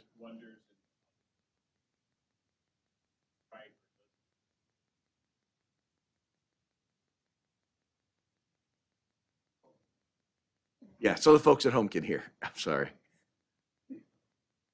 No, I think my comment from previously teaching wonders as a teacher and watching the curriculum doesn't engage these students, that it's not a bad curriculum, but for our students, it's not a good fit. I think two things. One is it doesn't live and it's not in a context that the kids get excited about it. That's where Lisa's figured out the GLAD. She figured that out. Kids are so excited to come and do GLAD. The next part is it's too high for our students. It's not instructionally what they need. It's up here and they can't access it. So it's not equitable to continuously give someone a third grade when they really need something that's different levels. So people that do GLAD really well scaffold it so more students can access the curriculum. Okay. So thank you. You know, it's important to look at the things, and even sometimes the things that don't work. It's not a failure, but what it is sometimes it's important to look at what doesn't work, figure out why it didn't work, so that number one, you don't make the same mistake again, or someone else doesn't make that same mistake again, or someone else at another site doesn't make that same mistake. But it also it helps you to understand. So I always say everything, even if it doesn't work the way we would like, it's a learning opportunity. The other thing is we're switching over to Amplified, and you're going to have access to more data than you're going to know what to do with. You're going to have the opportunity to segment your classrooms and your students. You're going to be able to look at students involved in this intervention, this program versus that program. And you're going to have the ability to really be able to determine not just what's working, because clearly what you guys are doing is working, because we're seeing results. But then it's not just a question of what's working, but it's going to also be a question of what's working best. And I like that you're already thinking that way. You're already going that way. And I think, once again, I just think that Amplified is going to help take the work that you're doing and the work that your staff doing to the next level. So anyway, very much appreciate all of the presentations. It's very inspiring. It's very, very positive. Like I said, I know there was a time here a couple of years ago where we were concerned. Just put it that way. But we recognize that there's a lot of work ahead, and we appreciate all the leadership that you're providing at each of your school sites. So once again, thank you for the work that you're doing. Correct, can I say something? Yes. Talking to last kind of take all the excitement, because they already say a lot of the stuff that I want to say. I've been taking numbers and writing things up, and as Craig said, for many years, seeing the data, seeing the reports that you guys offered to us, it was kind of disappointing at some point, and a little bit sad. I'm really excited about this one. I think it's a lot of changes has been happening. I am excited for every of the schools. I see the optimism, positivity of the principals. I can't wait to see the next result, because I see there is changes happening, and sometimes we have to change things to get other result, and whatever doesn't work. And I also excited about to see each one is helping each other, and everybody has the target in the other school to get better, and it's a competition. It's a good, positive competitions to see happening. So I am like to give it kudos to all the principals, and I appreciate it. It's exciting to see all these improvement in the tests for the students, because that is what we're here for, to guide our teachers and our kiddos and see a good result. So I really, from my bottom of my heart, and for the board. We like to appreciate what you guys doing it, and we are excited to see what's coming. Okay, we're going to go ahead and move on now to item B, the 25-26 District Maintenance and Operations Update.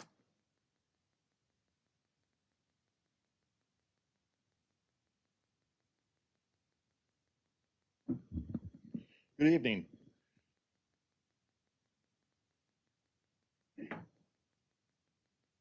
I'm Mark Langley. I'm Director of Maintenance and Operations, and this is our custodial update.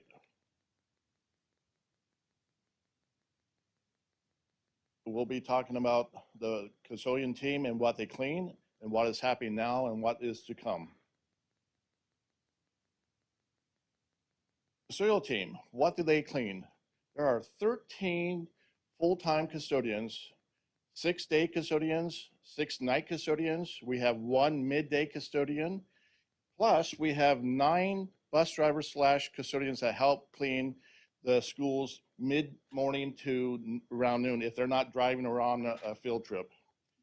Each day, the custodian cleans over 171,000 square feet of facilities within the school district. Now, a fun fact, the average 3-bedroom, 2-bath house here in Sacramento is around 1,800 square feet. 171,000 square feet is equivalent to 95 houses that this small team cleans every day. Just let that sink in a little bit. That's a lot of area to clean with a small group. What's happening now and later to come? This last professional training day, we trained the custodians to do first aid, CPR, and our new AED machines that we have multiple ones around the school sites now. With this specialized training, we have staff members here at the beginning of the day and at the evening. So there's a custodian at the school site at 5:30 in the morning until 9 o'clock at night, and they're there to help out with emergencies. The custodial team over the spring break did a semi-deep cleaning of the school sites, and now we're getting ready to clean the schools over summer break, which entails 8 weeks of deep cleaning at the school sites, plus supporting the school programs for Robla and Bell that's happening over the summer. Our district, I'm happy to say, is sending 2 custodians, Chantel from Robla School and Maria from Glenwood, to become certified custodial trainers on June 25th and 26th. This train-the-trainer seminar provides hands-on training for them to train other custodians on proper use of tools, chemicals, equipment, techniques needed to clean the restrooms, offices, classrooms, and other areas found within the school district. Upon completion of their training, they will assist with ongoing training of all the custodial staff over all the time when we're training. So we're going to actually have certified custodial trainers training our staff. These are people that's in the trenches that's doing this day in, day out, that can be better trainers than what we can bring in that can just give us a theory. Questions? Any questions? No, but you just made me feel bad for not doing my dishes before coming.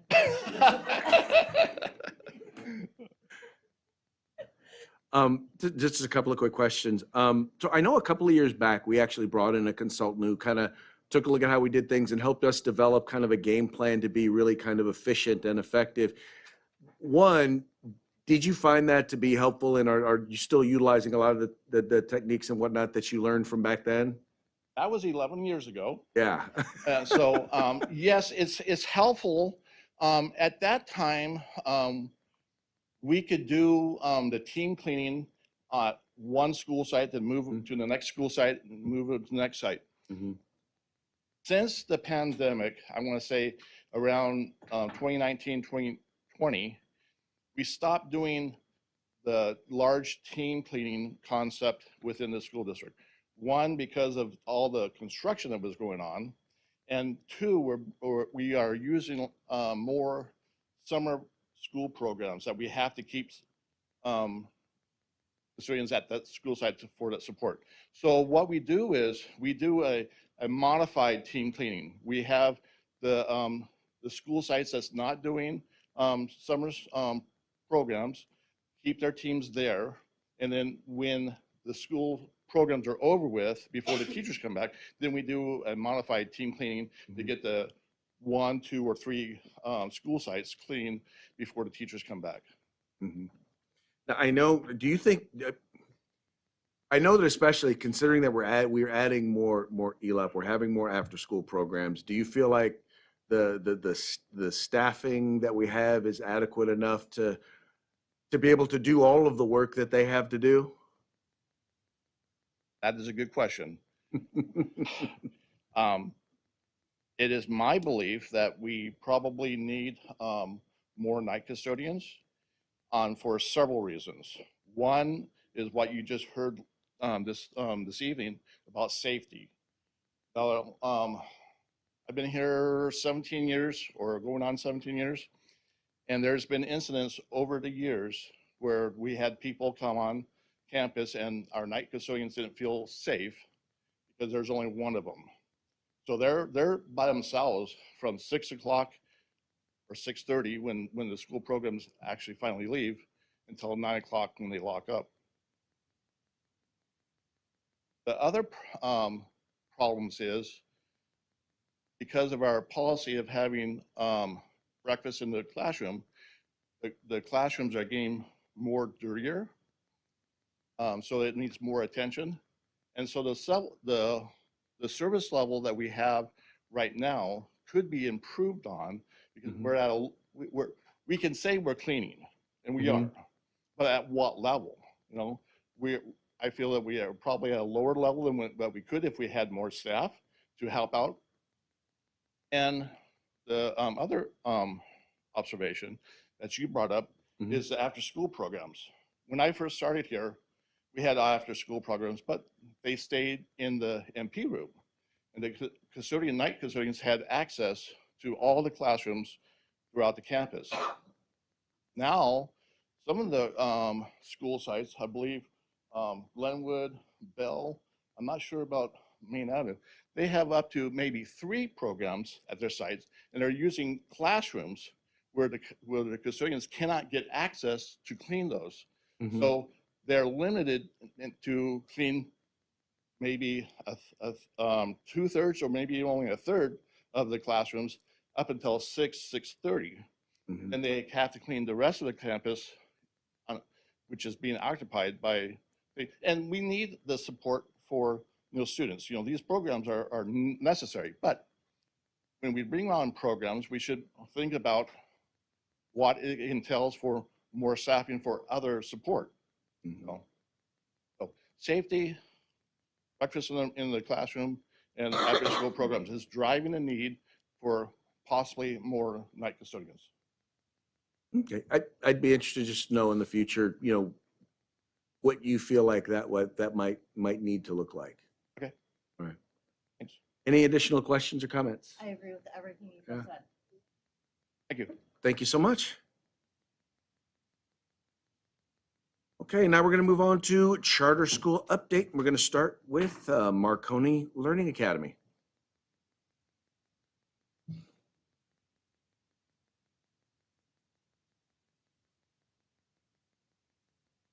Good evening, members of the Robla School Board. On behalf of everyone at Marconi Learning Academy, I want to thank you for the opportunity to be here and present this evening. We truly appreciate the partnership and support that Robla has shown our school throughout the years. Your collaboration and commitment to students and families in our community have helped create meaningful opportunities for student success, and we are grateful for the relationships between our organizations. We look forward to sharing more about our program and the work we are doing to support our students. My name is Melissa Chase, and I'm the Learning Center Coordinator at Marconi Learning Academy. And good evening. My name is Kathy Opachak. I am the Community Liaison for Marconi Learning Academy.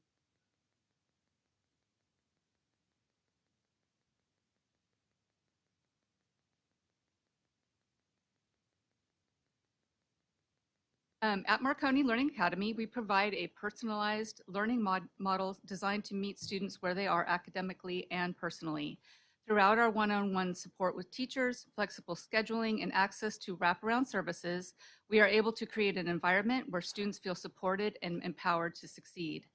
Because we are a year-round program serving students ages 14 through 24, we are able to offer students the flexibility and additional time they may need to stay on track towards their goals. In addition to earning their diploma, students also have the opportunities to prepare for life after high school through dual enrollment opportunities and workforce partnerships that provide work readiness training and career exposure. Our goal is to ensure students leave Marconi not only with credits towards graduation, but with the skills, confidence, and opportunities needed for long-term success. As of May 1st, our current enrollment stands at 480 students. The green bar in the bottom right illustrates our month-to-month enrollment, reflecting our year-round enrollment model, while the blue bars represent enrollment data from the previous year. The slight decrease we are experiencing it appears to align with enrollment trends being observed across other schools as well. When this report was pulled, our grad rate was at 59%, but as of May 13th, our grad rate is now at 66.7%, and we anticipate that growing as it is the end of the school year. Our average ADA is 80%. And our staff continues to focus on working with our students on completing more core credits. We're collectively communicating weekly credit expectations to students and families, encouraging students to complete one-on-one credits each week to stay on track towards their academic goals. We are having parent-teacher conferences this week. On the left is a visual of our school population. 30% are EL, which is a 7% increase compared to last year. Our foster youth population is at 2%, 5% were identified as homeless, and 87% are of low socioeconomic status, and our SPED population is at 19%. As shown on the left is a visual representation of our school demographics. Our largest student populations are Hispanic and African American students.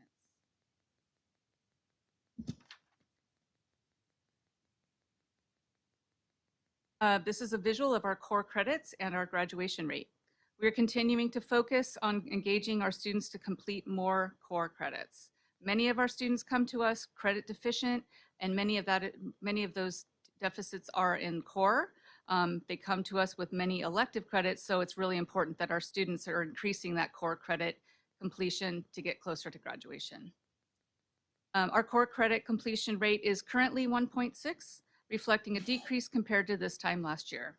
We are actively reviewing our internal systems and processes to identify areas for improvement and implement strategies to support increased student credit completion. We continue to actively engage and re-engage our students by providing ongoing support and resources that help reduce or remove barriers that may impact their ability to focus on their academic success. As I previously mentioned, our graduation rate is currently 66.7%. We had 31 students graduate in the winter and anticipate more in spring. Our graduation is coming up in the 29th. Can I ask a quick question? I recently read something, it was like after the age of 19, graduation rates dropped to 20% or something. Is that the correct number? So you having 66% compared to the 20% average, since your children go up to 24, sounds very impressive. Yeah, so we do have a lot of adult students coming to us. They may have taken some time off after high school, or they've been, they've been working or not sure what they're doing. So they come back to us, and then they are able to stay with us until they're 24. So our graduation rate is higher, especially with those adult students, which is great to see because many of them, drop out. Sometimes it's very hard to re-engage them, but we have a lot of different resources for them as well. It's not just the academics, which they need at that, young adult age. I just wanted to make that comment that your graduation rate seems remarkable from the data I know. Yeah, we're doing really well. I think there's been a lot of different changes school-wide that, really our grad team is focusing on getting those kids graduated. So, yeah. Thank you. So we currently, let's see, we currently have 42 staff members. We currently have a science teacher and a history teacher position open. Our students participate in NWEA testing twice a year, once in the fall and again in the spring. And this helps us measure academic growth and identify areas where additional support may be needed. Our spring testing window is currently taking place from April 20th to May 17th. We are encouraged by the progress of our students demonstrated during the fall testing cycle, with students showing 43.8% growth in reading and 38.8% growth in math. These results reflect the hard work of our students and staff, as well as the impact of the personalized support and instructional model we provide at Marconi Learning Academy. For LPAC testing, we are currently at 92% completion, 92% completion, and are continuing to work towards our goal of reaching 100% before the close of the testing window. Because we are a year-round school, this percentage also includes newly enrolled English learners who may enter the program during this testing window. And for our CASP testing so far, we have 96% who have completed the test. And for CAST, we have 100% that have completed the CAST.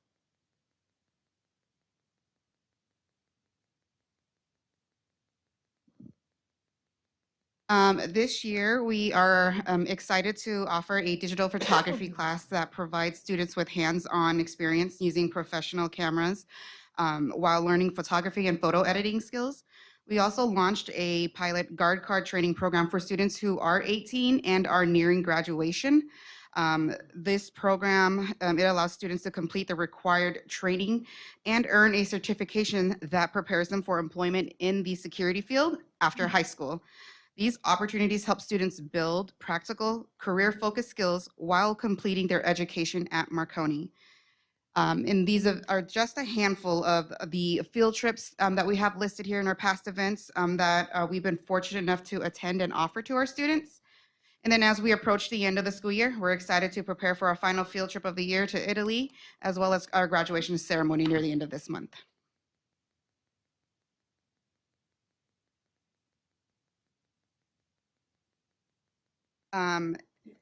In the community. So we continue to seek opportunities to strengthen our presence and visibility within the community. Throughout this past year, Marconi has participated in a variety of community events aimed at fostering meaningful connections and engagement. We remain committed to involving students in both academic and enrichment activities that support academic progress, retention, and overall student engagement.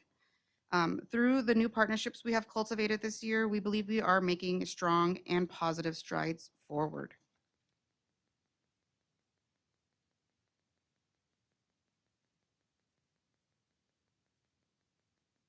And these are just a couple of photos and highlights from our family nights and events that we've hosted throughout the year.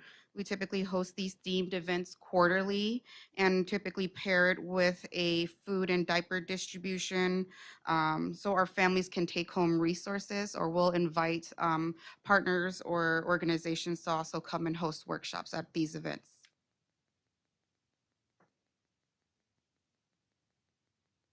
And yes, we have our own Santa Claus.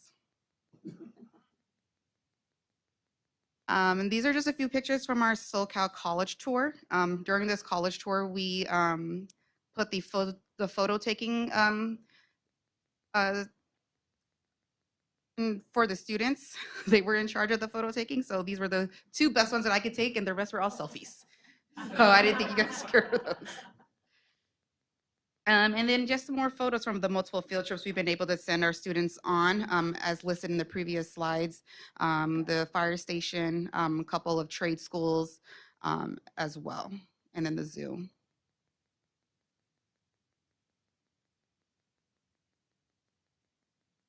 I have a quick clip from last year's graduation I'd love to show the board. It specifically features some of our graduates who navigated a lot of personal adversity to get to the finish line.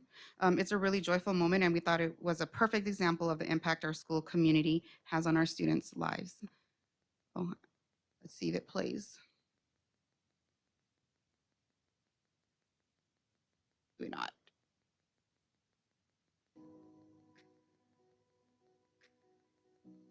I found a school tailored for students like me, a child who struggled with. Oh, it's just really low. And You can raise the volume. Marconi has been the foundation of endless opportunities. It was here at Marconi where I was able to get one-on-one help from teachers and tutors.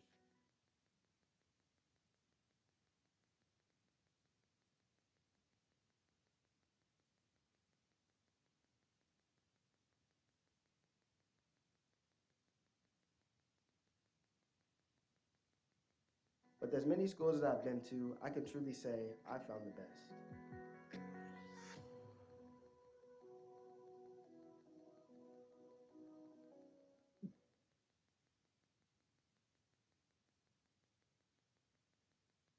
All right, that was just a quick 30-second clip. Sorry if you guys didn't hear that. The voice in that video was one of our student speakers. So and this student was a student who had an IEP and a speech disability. And if you watch the whole video on YouTube, you'll see that in the middle of his speech, he kind of starts to get choked up, and his brother, who also graduated with him in that class, was kind enough to come on the stage and provide him water. So it's a really heartwarming moment.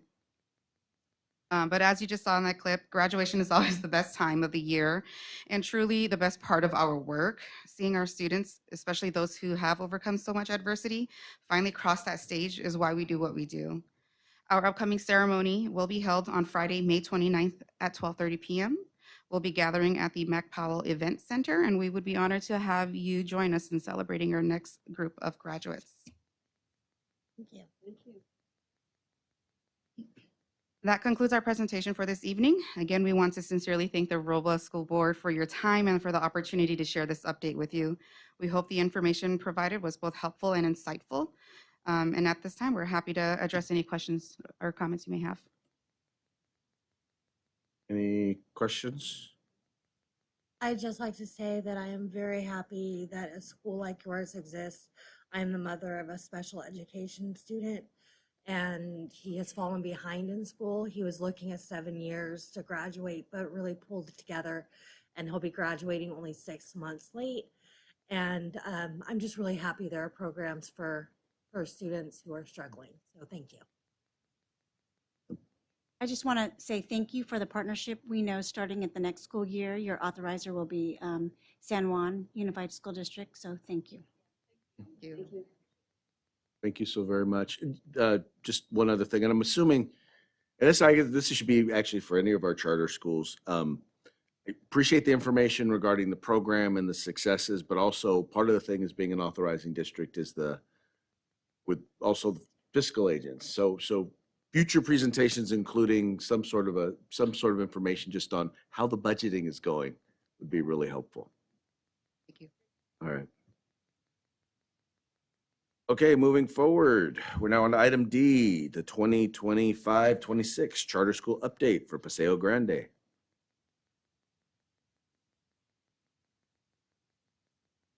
Good evening and thank you. We're excited to, there's only one of me sitting here. I am excited. I'm getting delirious because it's so late.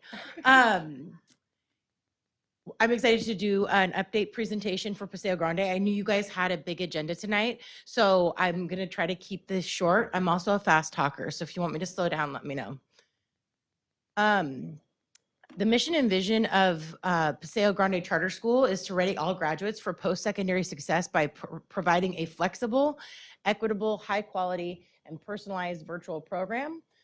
Our vision includes the acronym GRIT. We want students and staff to experience growth, resilience, independence, and transformation.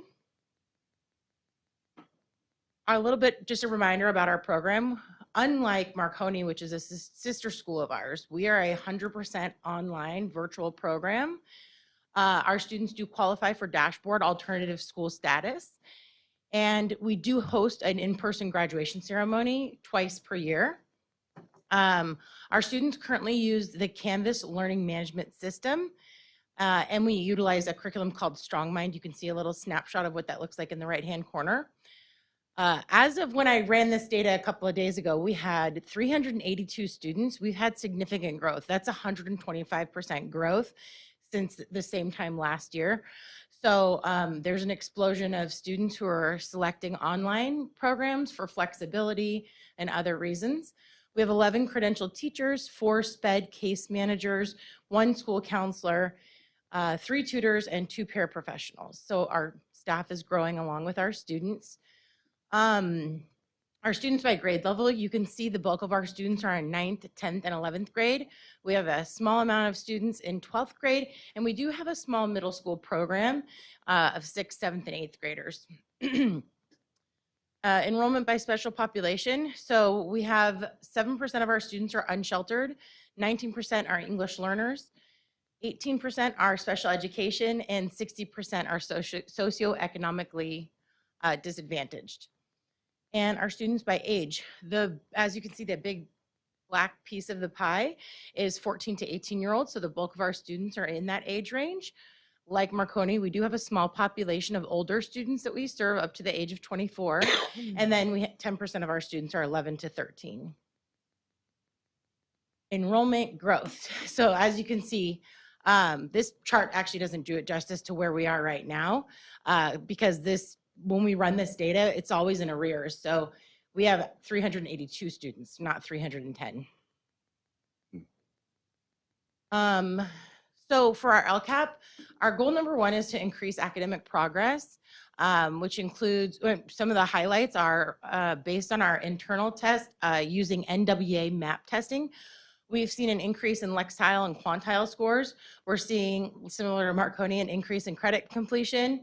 And we have a high graduation rate. So far to date, Paseo Grande has graduated 282 total graduates. And we thank your partnership for allowing us to help those kids meet their graduation goals. Like Marconi, many of our students have not had success in their previous schooling experiences for whatever reason. And we're thankful that flexible programs like ours exist to offer them an alternative pathway to graduation rather than just having them drop out. Our second goal is college and career readiness. We are seeing an increase in our college and career indicator, CAS proficiency, and we did achieve a 95% participation rate. We actually had last school year like a 99% participation rate, but our goal is 95. Goal number 3 is student retention. As you know, we serve a challenging population of students. Mobility is really high, so therefore it's really important to us to have strategies to retain students. We have student retention support officers that do outreach to students to find out what are the barriers to learning, why aren't they logging on every day. Maybe they need to meet with one of our tutors, maybe they need to talk to a counselor, maybe there's a mental health situation going on. Maybe we need to help them find local resources for food or shelter. Could be a variety of reasons. So that is a focus of ours. Our attendance rate is increasing, and same thing with our synchronous instruction rate, and we have no suspensions or expulsions. And then finally, ed partner engagement. I think this is the theme. I noticed it with your SIPSA presentation earlier from the principals. We're always trying to find different ways to engage our parents. It is more challenging in an online environment. We don't get to have these cool community fair days. I loved seeing all the pictures from your principals. But we find other ways to have engagement. So one thing we're doing with the art funds that we got, the Prop 28 funds, we're holding virtual paint nights with families and everyone can participate. So we ship them the kits of art supplies, and then we do virtual art nights, or we might have like a virtual workshop that's high interest. We're just trying to find different ways that parents are gonna be incentivized to log on virtually. But so bit by bit. We have high participation in our annual LCAP survey. And parents mentioned that they feel and their students feel a strong sense of safety, connectedness, and engagement. So in terms of student engagement, our teachers hold open office hours daily and provide synchronous instruction weekly for high school and daily for middle school. We have one-on-one academic advising video calls We offer college and career and SEL workshops along with wraparound support. We have live tutor access from 8 a.m. to 5:30 p.m. And they utilize interactive whiteboards while they're presenting. And then we also have booking appointments for teachers, tutors, and support staff if parents ever need to get connected with us or if students need additional support. And then we also have received Trauma Resilient Educational Communities accreditation. And that's it. Thank you. That was from our most recent grad ceremony. So it is fun to see the kids in person, even though normally they're just on little boxes on the screen. Are there any questions for the board? Great. Thank you again. Thank you so much for waiting. Thank you very much. Absolutely. It was my pleasure. Thank you again. I hope you guys all have a great rest of the school year. All right, thank you. Thank you. I have one question, just for your asynchronous, synchronous instruction for middle school, right? Because it's daily, so I'm assuming that's 6th, 7th, and 8th grade, is that correct? So do you cover each subject on a daily basis, or does it work like a block schedule that they do English, math, and then 2 subjects another day, as long as there's synchronous instruction? The main thing is that we just have to offer that daily engagement. So it's honestly more like a support session, if you will, like group support. So kids drop in and it's whatever subject they're currently working on is what we're focusing on, because they do one subject at a time. So even in middle school, so whatever subject they're working on that day, the teacher will hold open office hours, and whoever pops in, and they can stay as long as they want. And it's offered every single day, and students are encouraged to come, as I'm sure all schools experience. They don't come every day like they're supposed to, and we have to chase them and find out what's going on, but we do offer it and encourage engagement. Are there any other questions? Okay, thank you. Have a good evening. Okay, we'll now move on to the approval of the consent agenda. I'll entertain a motion to approve. So, second? Been moved in second. All those in favor, please say aye. Aye. Opposed? Abstentions? Motion carries unanimously. Now we'll move on to action items. We'll start with item A, approved service agreement with Rainy Geotechnical, Inc. for specialized materials testing and safety inspections for the upcoming shade structure installations. Good evening, everyone. What we are bringing to you for your approval tonight is the service agreement with Rainy Geotechnical. This is to, as you just said, provide specialized testing and inspection services for the upcoming shade structure project. If you'll remember, last month, we approved the service agreement for the inspector of record. This is another type of inspector that is required. Difference being that the inspector of record is there to ensure that everything is being built according to the DSA approved plans. This inspector does specialized testing such as soil compaction, thickness and strength, I guess, of concrete, ensure that the steel structures are safe or meet safety standards. Excuse me, the bolting of the steel structures meet safety standards. Both inspectors are required, and that is the difference between the two. One focuses on the plans and the other focuses on specialized testing. Those of you who wonder why these projects cost so much money, requirements like this. Anyway, with that, I'll entertain a motion to approve. Second. It's been moved in second. Is there any discussion or debate? Hearing none, we'll move forward to a vote. All those in favor, please say aye. Aye. Opposed? Abstentions? Motion carries unanimously. Item B, approve contract extension agreement with BH Inspection Management. That's for Glenwood, right? Inspector. So moved. Second. Been moved in second. In discussion. So this is related to the Glenwood Emergency Portable Project. This is an extension of the contract that was already in place. As the project was going on, there were some changes that needed to be made that took the timeline outside the scope of the original project. This is just to extend the current contract to cover that extra time. Any additional discussion or debate? Hearing none, we'll move forward to a vote. All those in favor, please say aye. Aye. Opposed? Abstentions? Motion carries unanimously. Item C, approve furniture purchase for new transitional kindergarten TK at Main Avenue Elementary School. So moved. Second. Been moved and seconded. Discussion. This is the purchase of the furniture for the new TK classrooms at Maine. It is the same furniture that's been used in other TK classrooms, so we'll provide consistency across the district. It is developmentally age appropriate, and it meets all the safety standards and educational standards for the students of that age group. Any additional discussion or debate? Hearing none, we'll move forward to a vote. All those in favor, please say aye. Aye. Opposed? Abstentions? Motion carries unanimously. Item D, approve equipment replacement for front row systems at Main Avenue Elementary School. So move. Second. Been moved and seconded. Thank you very much, Board. This equipment is the audio-visual equipment that is used for instruction in the TK classroom portables in the main project. It's in alignment with the other front row systems at Maine, and we'll use this to, like I said, for instruction, but also for communication and paging systems. Any additional discussion or debate? Hearing none, we'll move forward to a vote. All those in favor, please say aye. Aye. Opposed? Abstentions? Motion carries unanimously.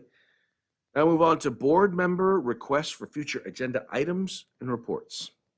Trustee Cardona. Nothing to request. Trustee Devine. Nothing to request. Two things. One, for our charter schools for the future, I'd like for their presentation to also include some fiscal information, just some of their budgeting, just so we know how they're doing financially, since we're accountable for that, that as well. And secondly, when was the last time we had a preschool update? I'm trying to remember. Oh, it's next month. See, I'm a man ahead of my time. Unfortunately, only about a month. Okay, then with that, I have nothing to request. And this meeting is adjourned.